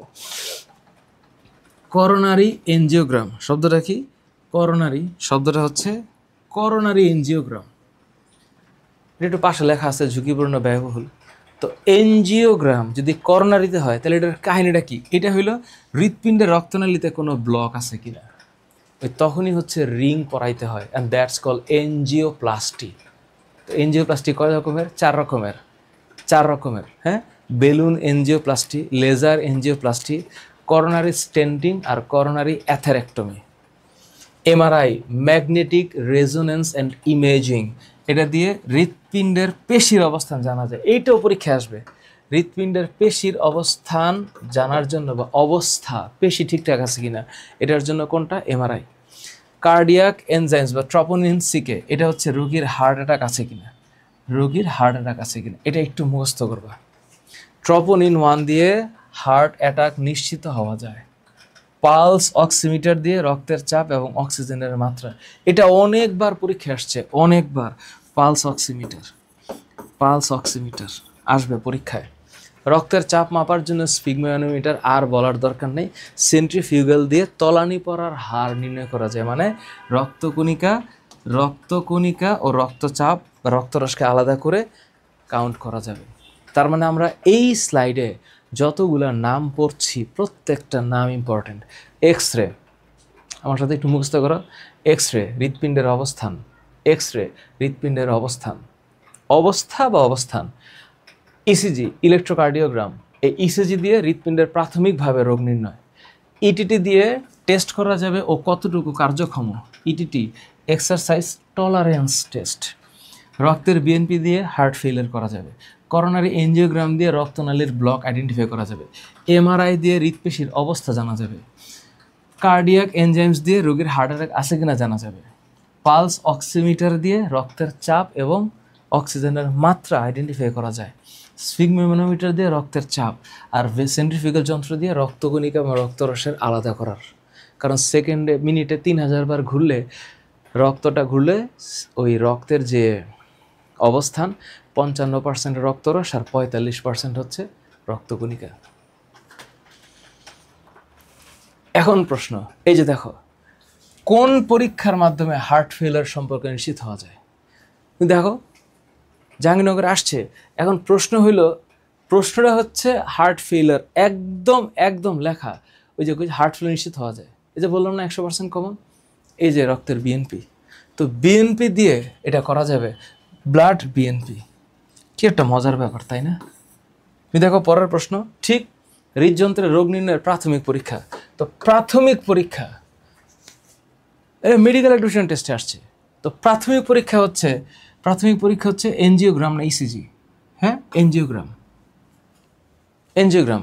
আবার তুমি এখানে দেখো এই যে শব্দটা হচ্ছে এনজিওগ্রাম, ইসিজি, হৃৎপিণ্ডের প্রাথমিক রোগ নির্ণয় ইসিজি হোক, দুঃখিত, হ্যাঁ এটা ইসিজি হবে না, ইলেকট্রোকার্ডিওগ্রাম।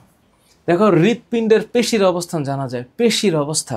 তো পেশির অবস্থা জানার জন্য এখানে একদম ক্লিয়ারলি লেখা আছে পেশির অবস্থা জানার জন্য এমআরআই। তো পেশির অবস্থা জানার জন্য এমআরআই, আল্লাহর ওয়াস্তে পেশির অবস্থা এমআরআই, এটা মনে রাখা লাগবে। এই জিনিসগুলাকে, এই যে টেস্টগুলা আসবে পরীক্ষা কমন পড়বে তোমাদের। দেখো পরীক্ষা কমন পড়বে, হৃৎপিণ্ডের রক্তনালীতে ব্লক আছে কিনা, তো হৃৎপিণ্ডের রক্তনালীতে ব্লক আছে কিনা এটার জন্য তো করোনারি এনজিওগ্রাম লাগবে। সো ইটিটি কখন করব? Tolerance test, exercise tolerance test. কোন পরীক্ষার মাধ্যমে হৃৎপিণ্ডের কার্যক্ষমতা, সেম একটু আগে বলছি, একটু আগে কার্যক্ষমতা বললে মাথার মধ্যে এই শব্দ চলে আসবে, ইটিটি। তাহলে এক্সারসাইজ টলারেন্স টেস্ট। হৃৎপেশিতে অপর্যাপ্ত অক্সিজেন সরবরাহ হলে সৃষ্ট বুক ব্যথা। তো বুকে যদি ব্যথা হয় তাহলে এটা তো অবশ্যই এনজাইনা। অক্সিজেন, হৃৎপেশিতে অপর্যাপ্ত অক্সিজেন, অস্বাভাবিক হৃদস্পন্দন, এটা অ্যারিথমিয়া। অ্যারিথমিয়া, অ্যারিথমিয়া শব্দটা হচ্ছে অ্যারিথমিয়া। এটা হচ্ছে ব্রাডিকার্ডিয়া আর একটা হচ্ছে ট্র্যাকিকার্ডিয়া। ট্যাকি, একটা হচ্ছে ব্রাডিকার্ডিয়া আর একটা হচ্ছে ট্যাকিকার্ডিয়া। ট্যাকিকার্ডিয়া। এবার আসি, অক্সিজেনের অভাব হলে হৃৎপিণ্ডের গতি কি হয়? অক্সিজেনের অভাব হলে হৃৎপিণ্ডের গতি তো বাড়ার কোনো কারণ নাই, বাড়ার কোনো কারণ নেই। ব্যাকটেরিয়ার সংক্রমণে হৃৎপিণ্ডে কোন রোগটি হয়ে থাকে? এটা ব্যাকটেরিয়ার সংক্রমণ। তো ব্যাকটেরিয়ার সংক্রমণে হৃৎপিণ্ডে, এখন ঘটনা হচ্ছে শব্দটা কিভাবে তুমি মিলাবা, যেহেতু এখানে হৃৎপিণ্ড বলছে সুতরাং এটা ফুসফুসের সাথে কোনো সম্পর্কিত নাই। তাহলে নিউমোনিয়া আর প্লুরাইটিস এটা অলরেডি ক্যান্সেল, কারণ প্লুরাইটিস এই শব্দটা হচ্ছে ফুসফুসের। প্লুরাইটিস, প্লুরাইটিস, প্লুরাইটিস মানে ইনফেকশন অফ দ্য প্লুরা। আর নিউমোনিয়া হচ্ছে নিউমোনিয়া, এটা হচ্ছে নিউমোকক্কাস ব্যাকটেরিয়া দিয়ে হবে। কিন্তু নিউমোকক্কাস ব্যাকটেরিয়া দিয়ে হইলে এটা তো হৃৎপিণ্ডের কোনো ডিজিজ না, পিত্তপাথরি, এটা হচ্ছে গল স্টোন।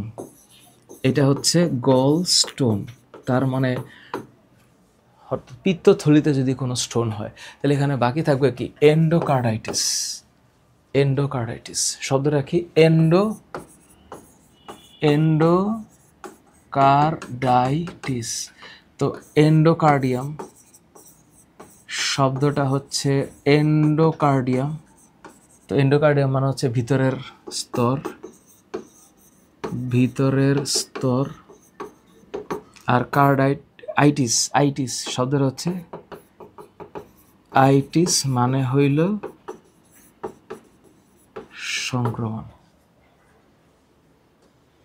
নিম্নের কোনটি করোনারি হার্ট ডিজিজের অন্তর্ভুক্ত নয়? করোনারি হার্ট ডিজিজের অন্তর্ভুক্ত নয়, এটা হলো স্ট্রোক। কারণ angina pectoris, myocardial infection, unstable angina, everything is related with heart.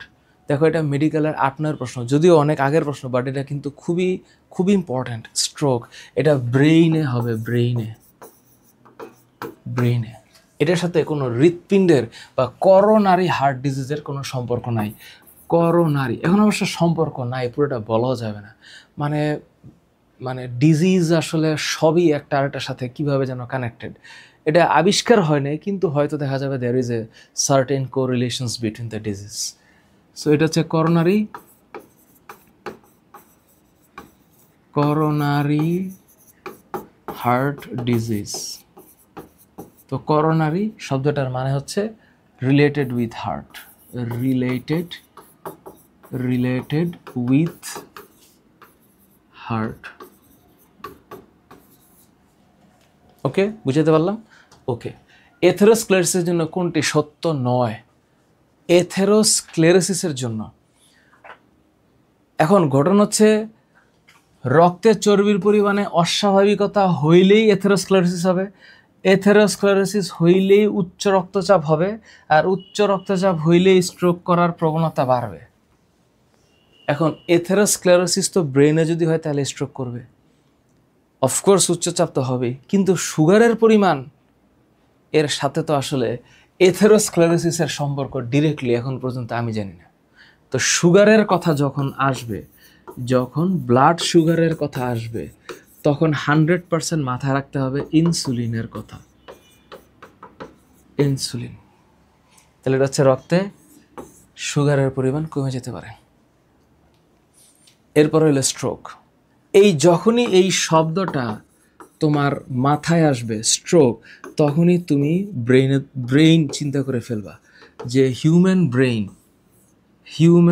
Brain, এইখানে যে ব্রেইনের পার্ট আছে, এই হচ্ছে পন্স আর মিডুলা অবলঙ্গাটা, এই হচ্ছে কর্পাস ক্যালোসাম, এই হচ্ছে পিটুইটারি গ্রন্থি, এই হচ্ছে থ্যালামাস, হাইপোথ্যালামাসের পার্ট, আর এই হচ্ছে সেরিব্রাম।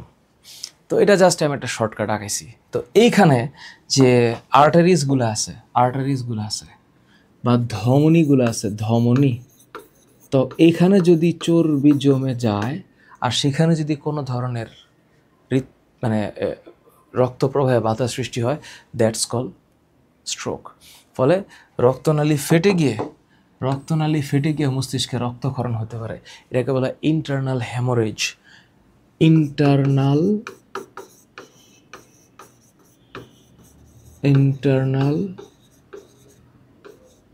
হ্যামোরেজ হতে পারে। স্ট্রোকের চিকিৎসা কি? এখন শব্দটা হইল, একটু ফিল করো। এই স্ট্রোক তো ব্রেইনে হয়েছে, তো ব্রেইনে হইলে পেসমেকার ইমপ্লান্টেশন দিয়ে তো কিছু হবে না। তারপরে করোনারি বাইপাস দিয়ে তো হার্টের রিং বা হার্টের যদি কোনো ধরনের সিকোয়েন্সিয়াল প্রবলেম হয় সেখানে বাইপাস করার জন্য ইউজ হয়। Angioplasty is also not.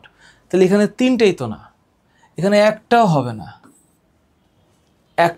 না। তো হৃৎপিণ্ডে তো বিভিন্ন ধরনের প্রবলেম তুমি দেখলা। এখন যদি হৃৎপিণ্ডের বিভিন্ন ধরনের প্রবলেমের মধ্যে পেসমেকারকে চিন্তা করতে হয়, দ্যাট ইজ পেসমেকার। তো পেসমেকারে এইখানে একটা জেনারেটর থাকে, তারপরে জেনারেটরের সাথে লিড থাকে, তার কম্পিউটারের সেন্সর্ড ওয়্যার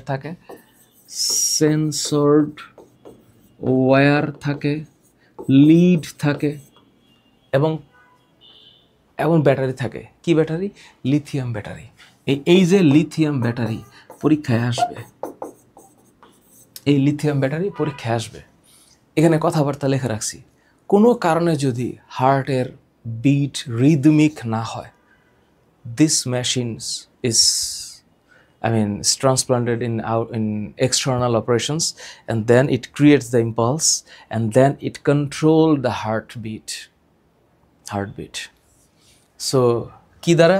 একটা লিথিয়াম ব্যাটারি দ্বারা পরিচালিত হবে। এবং সক্রিয় রাখতে 15 মিনিটে এত ওয়াট বিদ্যুৎ দরকার, 15 মিনিটে 1 থেকে 5 ওয়াট বিদ্যুৎ লাগবে। এর মেয়াদ হচ্ছে 7 থেকে 10 বছর। কে আবিষ্কার করেছে? William Chardack and Wilson, Greatbatch, 1969।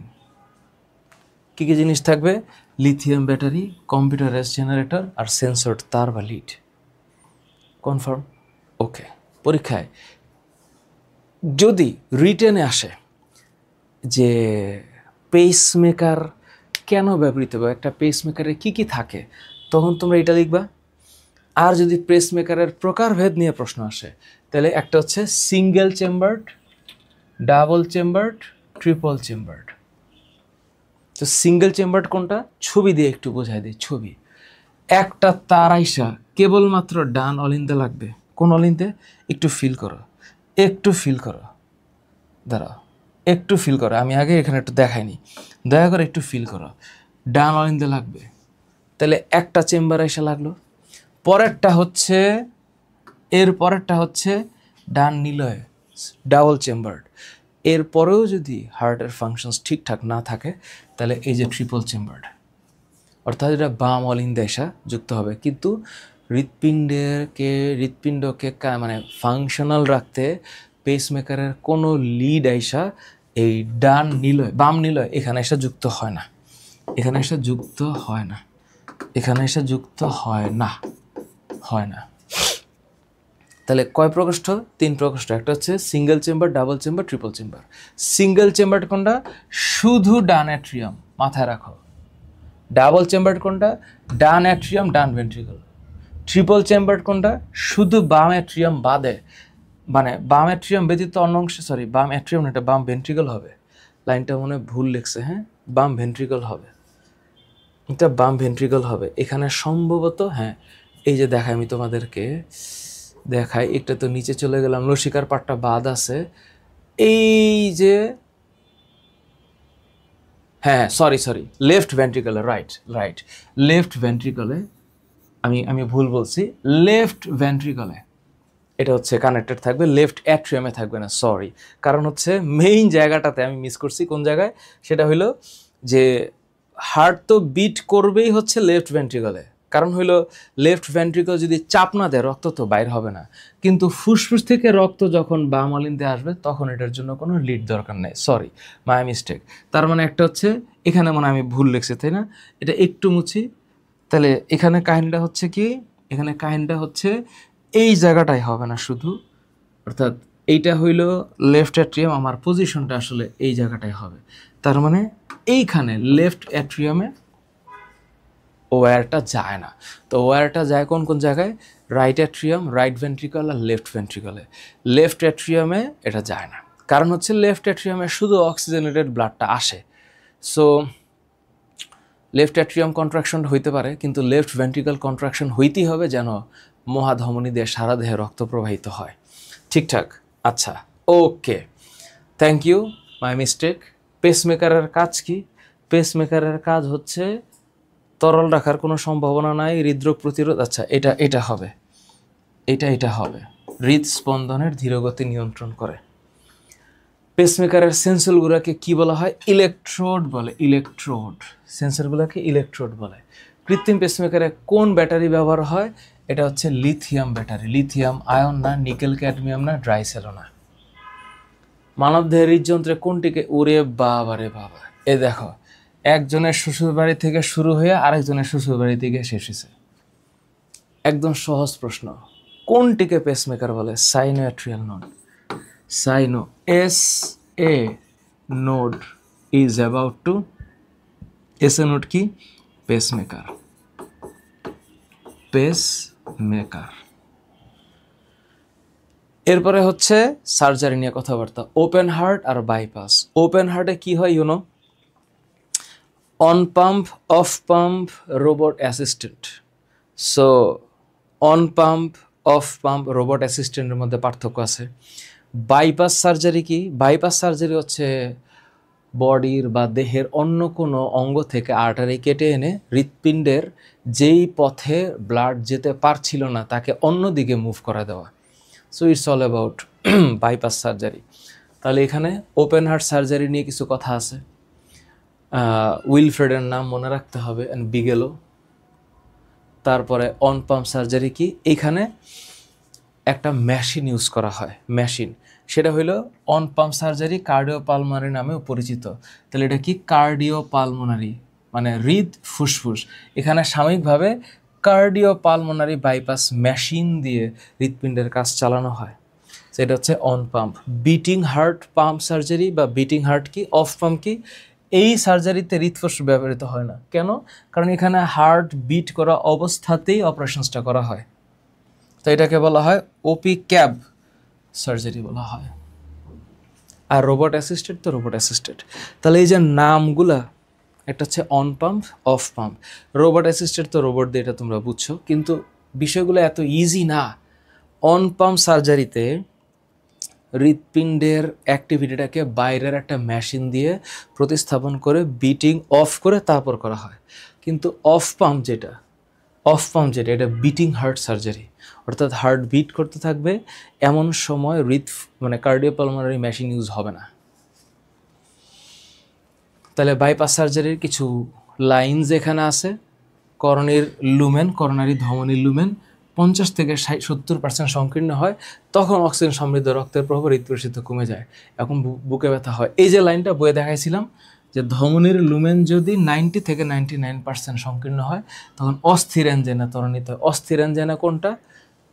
মানে আনস্টেবল, শুয়ে আছে পেশেন্ট, ঘুমায় আছে, বিশ্রাম নিতেছে, এমন সময় ব্যথা হবে, এটা আনস্টেবল অ্যাঞ্জাইনা। আর আনস্টেবল অ্যাঞ্জাইনা হার্ট অ্যাটাকের প্রিভিয়াস একটা সিমটম। এখানে মেকানিক্যাল হার্টের কথা বলা হয়েছে, সহজ একটা জিনিস কিন্তু মোটেও সহজ না, তোমরা একটু রিডিং পড়বা। আমরা এখন এখানে টেকনিক্যাল কোনো এক্সপ্লেনেশনে যাচ্ছি না। বিগত বছরের প্রশ্নের ক্ষেত্রে ওপেন হার্ট সার্জারি কয় প্রকারের হয়? ওপেন হার্ট সার্জারি একটু আগে বললাম কয় প্রকার? 3 প্রকার। কি কি? On pump, on pump. খেয়াল করো এখানে কি হবে? কার্ডিওপালমোনারি মেশিনটা ইউজ হবে। কার্ডিও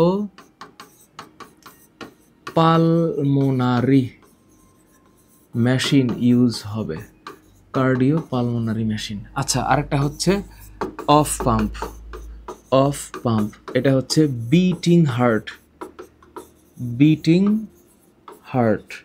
তাহলে এইটাকেও কী বলবো, এটা বিটিং হার্টে, বিটিং হার্টে কোনো মেশিন ইউজ হবে না, বাইরের কোনো মেশিন ইউজ হবে না। আরেকটা হচ্ছে রোবট অ্যাসিস্টেড, বাইরের কোনো মেশিন ইউজ হবে না। হৃদফুসফুস যন্ত্র কোন কাজে ব্যবহৃত হয়? অবশ্যই হচ্ছে ওপেন হার্ট সার্জারিতে। সো হৃৎপিণ্ডের বাইপাস সার্জারি, রক্তচাপ নিয়ন্ত্রণের পেসমেকার বসাতে না। হৃদফুসফুস যন্ত্র এখানে ম্যাটের 17-18 প্রশ্ন না, ম্যাটের 17-18 প্রশ্ন। এখন আরেকটা জিনিস একটু দেখা দরকার, একটু চেক করা দরকার। হ্যাঁ, একটু চেক করা দরকার। দেখো, এই যে মেকানিক্যাল হার্ট নিয়ে কথা আছে এখানে, ওপেন হার্ট সার্জারিতে দেখো, এই যে দেখো লেখাই আছে। হ্যাঁ, দেখো অন পাম্প সার্জারি হলে, অন পাম্প সার্জারি হলে হৃদস্পন্দন বন্ধ করে দিয়ে হৃদ ফুসফুস মেশিন মানে হার্ট লাং মেশিনের সাহায্যে পাম্প করে সারা দেহে রক্ত সরবরাহ অব্যাহত রাখা হয়। সার্জারি শেষে মেশিন খুলে নেওয়া হয়। এই যে মেডিকেল 17-18 প্রশ্ন, কিন্তু ঘটনা হচ্ছে এই যে 17-18 প্রশ্নে এখানে অপশনে কোনো একটা গ্যাঞ্জাম আছে। তো যেহেতু মেডিকেলের 17-18তে এই প্রশ্ন আসছে, এইখানে অফকোর্স এটা ওপেন হার্ট সার্জারির পদ্ধতি। সো এখানে ওপেন হার্ট সার্জারি আজমল স্যারের বইয়ে 3 ধাপে আর মাঝে ধাপ আর বইয়ে 4 ধাপে দেওয়া আছে। এটা এনজিওপ্লাস্টি বা রক্তচাপ নিয়ন্ত্রণ এখানে একটা অ্যাপ্রোপ্রিয়েট হওয়ার কথা না। এখানে অ্যাপ্রোপ্রিয়েট হবে হচ্ছে ওপেন হার্ট সার্জারিতে, ওপেন হার্ট সার্জারি। এখন মেবি আমি চেক করি নাই যে এমসিকিউর অপশনটা প্রপার আছে কিনা, না থাকলে এটা ওপেন হার্ট সার্জারি হবে। কোন ধরনের সার্জারিতে বাইপাস ব্যবহার করা হয়? আচ্ছা, বাইপাস কার্ডিও পালমোনারি বাইপাস, অর্থাৎ এটা অন পাম্প সার্জারিতে করা হয়। এটা অন পাম্পে, অন পাম্পে, এটা যেন তোমাদের মিস না হয়। অফ পাম্প মানে beating heart. So of pump, off pump এইটা হচ্ছে বিটিং হার্ট, বিটিং হার্ট, এটা মাথায় রাখতে হবে। হ্যাঁ, মাথায় রাখতে হবে। কোন ধরনের সার্জারিতে হৃৎপিণ্ড সক্রিয় থাকে? হৃৎপিণ্ড সক্রিয় থাকে অফ পাম্পে। কেন কি এই অফ পাম্পে এই জন্য থাকে, এইটা হচ্ছে বিটিং হার্ট, বিটিং হার্ট। এখানে এনজিওপ্লাস্টি নিয়ে কথা বলা আছে। যদি ধমনীর লুমেনে কোনো ধরনের চর্বি জমে যায় এবং চর্বি জমে সেটা যদি চিকন হয়ে যায়, লুমেন যদি চিকন হয়ে যায়, তখন এই ক্যাথেটার দিয়ে স্টেন্ট ফুলাইয়া এখান থেকে চর্বিটাকে বের করে এই এই ধমনীর লুমেনটাকে আবার আগের জায়গায় রাখা হয়। ধমনীর লুমেন আগের জায়গায় রাখা হয়। সো এনজিওপ্লাস্টি কয় রকম? 4 প্রকার। একটা হচ্ছে বেলুন এনজিওপ্লাস্টি, একটা হচ্ছে লেজার এনজিওপ্লাস্টি, আরেকটা হচ্ছে করোনারি অ্যাথেরেক্টমি, আরেকটা হচ্ছে করোনারি স্টেন্টিং। প্রত্যেকটাই খুবই টেকনিক্যাল, তোমরা আপাতত নামটি মনে রাখবা, নামটা। হ্যাঁ, এর নাম কি? Doctor Andreas Gruentzig. এটা হচ্ছে পারকিউটেনিয়াস করোনারি ইনভেনশন বা ইন্টারভেনশন। ইন্টারভেনশন শব্দের মান হচ্ছে হস্তক্ষেপ। হ্যাঁ, পারকিউটেনাস করোনারি ইন্টারভেনশন এনজিওপ্লাস্টি বা পিটিসিএ বলা হয়, PTCA, percutaneous transluminal coronary angioplasty. Angioplasty করলে কি হবে? এনজিওপ্লাস্টি করলে হৃদস্পন্দন বৃদ্ধি পাওয়ার সম্ভাবনা নাই, হৃদস্পন্দনের গতি ধীর হওয়ার সম্ভাবনা নাই। এটা হচ্ছে সরু ধমনী প্রশস্ত হবে। এটা ম্যাট 24-25-এর প্রশ্ন, 24-25-এর প্রশ্ন। কিন্তু এবার হচ্ছে লসিকা, দ্য লাস্ট পার্ট। সবচেয়ে কম প্রশ্ন আসছে লসিকা থেকে। তো লসিকা হইল যে রক্তের যে তরল অংশ রক্তবাহিকার প্রাচীর ভেদ করে টিস্যুর মাঝে এসে জমা হয়, সেটার নাম লসিকা। দেখো এখানে একটা স্লাইডে বিশাল করে অনেক লাইন লেখা আছে। হ্যাঁ, অনেক লাইন লেখা আছে। তো এই যে লসিকা সম্পর্কিত যে তথ্য বা যেটাকে আমরা লিম্ফ বলতেছি, এটা কি জিনিস? রক্ত একটা তরল পদার্থ, তরল যোজক কলা। তো লসিকা তরযোজক কলা, রক্ত এবং লসিকা is the fluid connective tissue আমরা জানি। তো লসিকা থাকে টিস্যুর মাঝে, এবং লসিকাকে বহন করার জন্য লসিকার নালী আছে। লসিকা নালীর কোনো কোনো অংশ আবার ফুলে ফুলে গোল গোল অংশে পরিণত হয়েছে, তার নাম হচ্ছে লিম্ফ নোড বলে। এই উপাদানগুলোকে লসিকা বলে। খুব খেয়াল করো, লসিকা কেমন? ক্ষারধর্মী। এবং কেমন পদার্থ? হলুদ বর্ণের তরল পদার্থ। লসিকা থেকে যদি একটা প্রশ্ন আসে, একটাই অ্যান্সার করা লাগবে, একটা প্রশ্ন। তাহলে পিএইচ হচ্ছে 7.4 থেকে 9, মানে এটা ক্ষারীয়। কিন্তু রক্তের পিএইচ কিন্তু এত না, রক্তের পিএইচ হচ্ছে 7.42। লসিকার পরিমাণ কত? 4 থেকে 8 লিটার।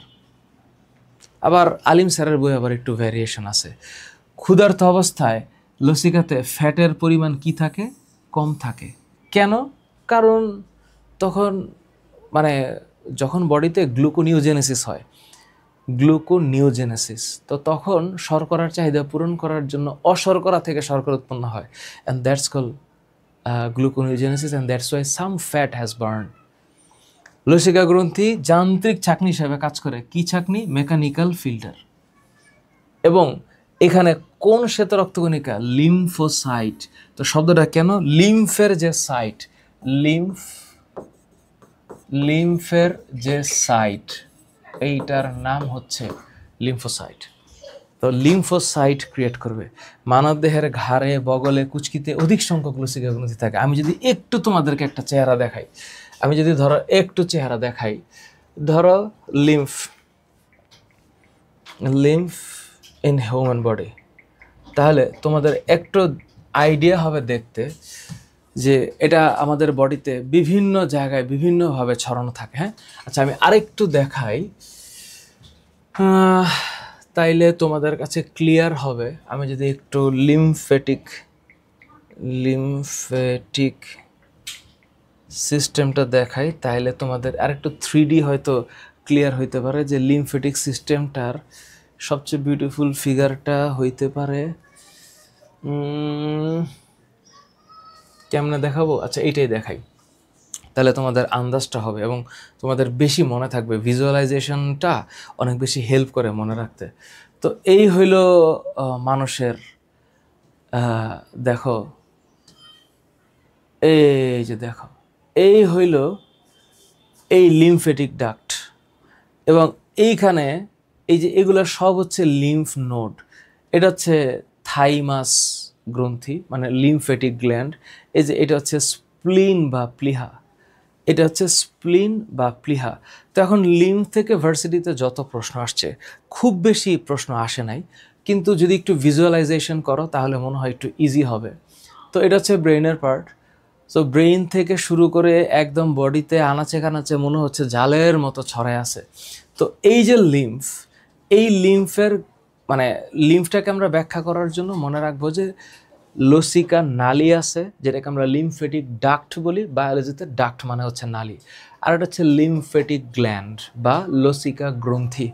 এই গ্রন্থি নিয়ে বইয়ে যে কথাগুলো আছে, এটা আগে তোমাদেরকে একটু দেখাই, তাহলে তোমাদের আন্দাজ করতে সুবিধা হবে।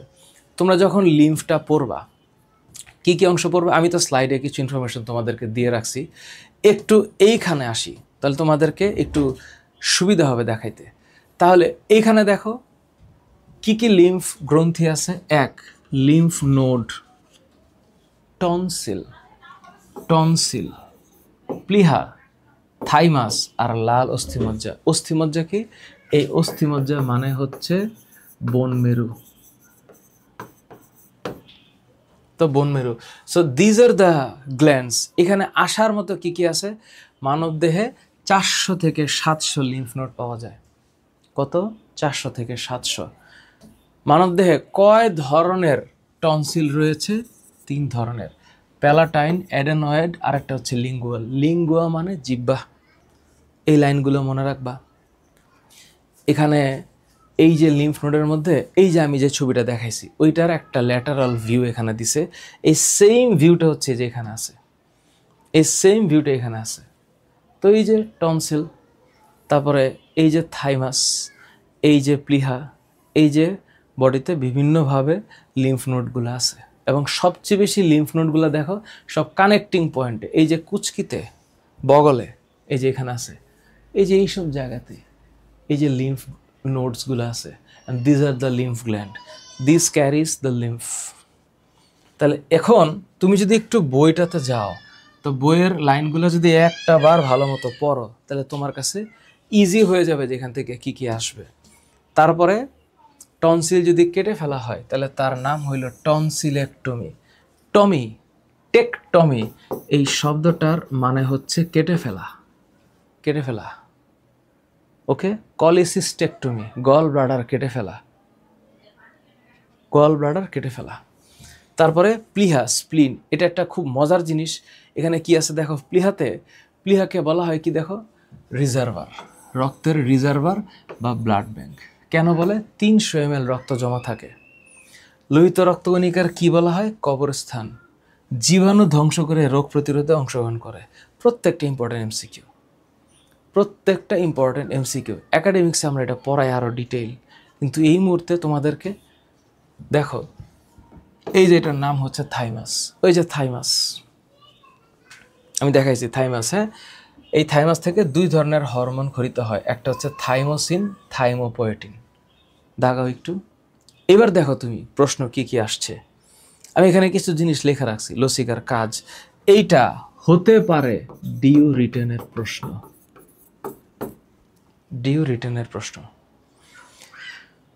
এখানে একদম গাজী আজমল স্যারের বইয়ে যা লেখা আছে এরকম কিছু লেখা আছে। কলা থেকে কলা রসে প্রায় 10% অংশ লসিকার দ্বারা অপসৃত হয়ে থাকে। লসিকার সংবহনের কিছু ডেটা তোমাদেরকে দিয়েছি, সিম্পলি একটু মনে রাখবা, সিম্পলি। দেখো প্রথম প্রশ্নের ক্ষেত্রে লসিকা গ্রন্থির ক্ষেত্রে লিম্ফ নোড আসবে পরীক্ষায় কত, 400 থেকে 700 লিম্ফ নোড, বইয়ের মধ্যে যা আছে। টনসিলের ক্ষেত্রে 3 ধরনের টনসিল। কেন এটা দেওয়া? যদি তোমরা মানে রিভিশন দিয়ে যেতে চাও, আমার স্লাইড পড়ে যেতে পারো। তাহলে প্যালাটাইন, অ্যাডেনয়েড, আর একটা হচ্ছে লিঙ্গুয়াল টনসিল। যদি অপারেশন করে কাটা হয় তার নাম টনসিলেক্টমি। আর যদি কোনো ধরনের ইনফেকশন হয় তাহলে তার নাম টনসিলাইটিস, টনসিলাইটিস। প্লিহা, এটাকে কি বলা হয়? 300 ml ব্লাড ও স্টোর করে, এটা জীবাণু ধ্বংস করে, এবং এটাকে লোহিত রক্তকণিকাকে কবরস্থান বলা হয়, এটাকে বলা হয় গ্রেভিয়ার্ড, গ্রেভিয়ার্ড, গ্রেভিয়ার্ড। পিরামিড আকৃতির যে অংশ, এটার নাম হচ্ছে থাইমাস। হরমোন কটা? 2টা, থাইমোসিন, থাইমোপোয়েটিন। এখানে কিছু লাইন লিখে দিছি, লসিকা এবং সিরামের মধ্যে এবং লসিকা এবং সিরাম ও প্লাজমার মধ্যে পার্থক্য। একবার রিডিং দিবা। দেখো JUD ইউনিটের প্রশ্ন, রক্তরস কৈশিক জালিকা থেকে বেরিয়ে কোষের চারপাশে অবস্থান করলে তাকে কি ফ্লুইড বলে? শব্দটা হচ্ছে কি ফ্লুইড বলে, কি ফ্লুইড বলে? অবশ্যই হচ্ছে, এ দেখো, এক্সট্রা সেলুলার, ইন্ট্রাসেলুলার, ইন্টারস্টিশিয়াল, ইন্টারভাস্কুলার। খুবই সেন্সিটিভ কোয়েশ্চেন, এটা ইন্টারস্টিশিয়াল ফ্লুইড হবে। কেন? এক্সট্রা সেলুলার, এক্সট্রা শব্দটার মানে হচ্ছে বাইরে, সেলুলার এই শব্দটার মানে হইল কোষে, তাহলে কোষের বাইরে। ইন্ট্রাসেলুলার মানে কোষের ভিতরে। ইন্ট্রাভাস্কুলার, ইন্ট্রা শব্দটা একটু ফিল করো, ইন্ট্রা, ইন্ট্রা শব্দটার মানে ভেতরে। আর ভাস্কিউলার এই শব্দটার মানে হইল রক্তবাহিকা। তো ইন্টারস্টিশিয়াল মানে হচ্ছে টিস্যুর মাঝে, ইন্টারস্টিশিয়াল, স্টিশিয়াল এটা হচ্ছে টিস্যুর ভেতরে, টিস্যুর মাঝে বা টিস্যুর মাঝে, ইন্টারস্টিশিয়াল ফ্লুইড। এটা সেল এক্সট্রা সেলুলার হবে না তো। প্রতি 100 ml লসিকায় শর্করার পরিমাণ 120 থেকে 132 গ্রাম। একদম বইয়ের মধ্যে স্পষ্ট লেখা, একদম ইনফো বেসড লেখাপড়া। এটা কোনটা হবে? এই যে ইনফো বেসড লেখাপড়া, কই যেন এটা বইয়ের মধ্যে লেখা থাকার কথা না? 120 লেখা থাকার কথা, তো অবশ্যই লেখা থাকার কথা। ওমা, শর্করা কই? এই যে কোষবিহীন উপাদান, ওমা টিস্যুর উপাদানের মধ্যে শর্করায় প্রোটিন 500 থেকে 700, লিম্ফোসাইট, কার্বোহাইড্রেট, বইয়ের মধ্যে তো অবশ্যই থাকার কথা। কোন এক জায়গায় গ্যাঞ্জাম লাগতেছে, দেখছো? এক জায়গায় তো গ্যাঞ্জাম লাগতেছি, কোনো এক জায়গায় আছে, এটা তো আমি পড়ছিলাম। লসিকার উপাদানের মধ্যে অবশ্যই শর্করার পরিমাণ 100 ml শর্করার পরিমাণ 120 থেকে 132 গ্রাম হওয়ার কথা। এটা কোনোভাবে যদি মিস না হয়, শর্করা কোষবিহীন উপাদানের মধ্যে এখানে কার্বোহাইড্রেট তো থাকবেই। প্রশ্ন কি করছে? শর্করার পরিমাণ না 100 ml, এটা এরকমই হওয়ার কথা। মাই মিস্টেক, এটা একটু দেখতে হবে। আমি কোথাও না কোথাও দেখছি, আমি জানি না এটা আমার চোখে পড়তেছে না কেন। যদি কোনো ফিলিংসও আমাকে তোমরা একটু জানাবা। আমার কাছে মনে হচ্ছে এটা, হ্যাঁ, কিন্তু আবার এটাও মনে হচ্ছে যে 100 ml এত বেশি থাকার তো কথা না।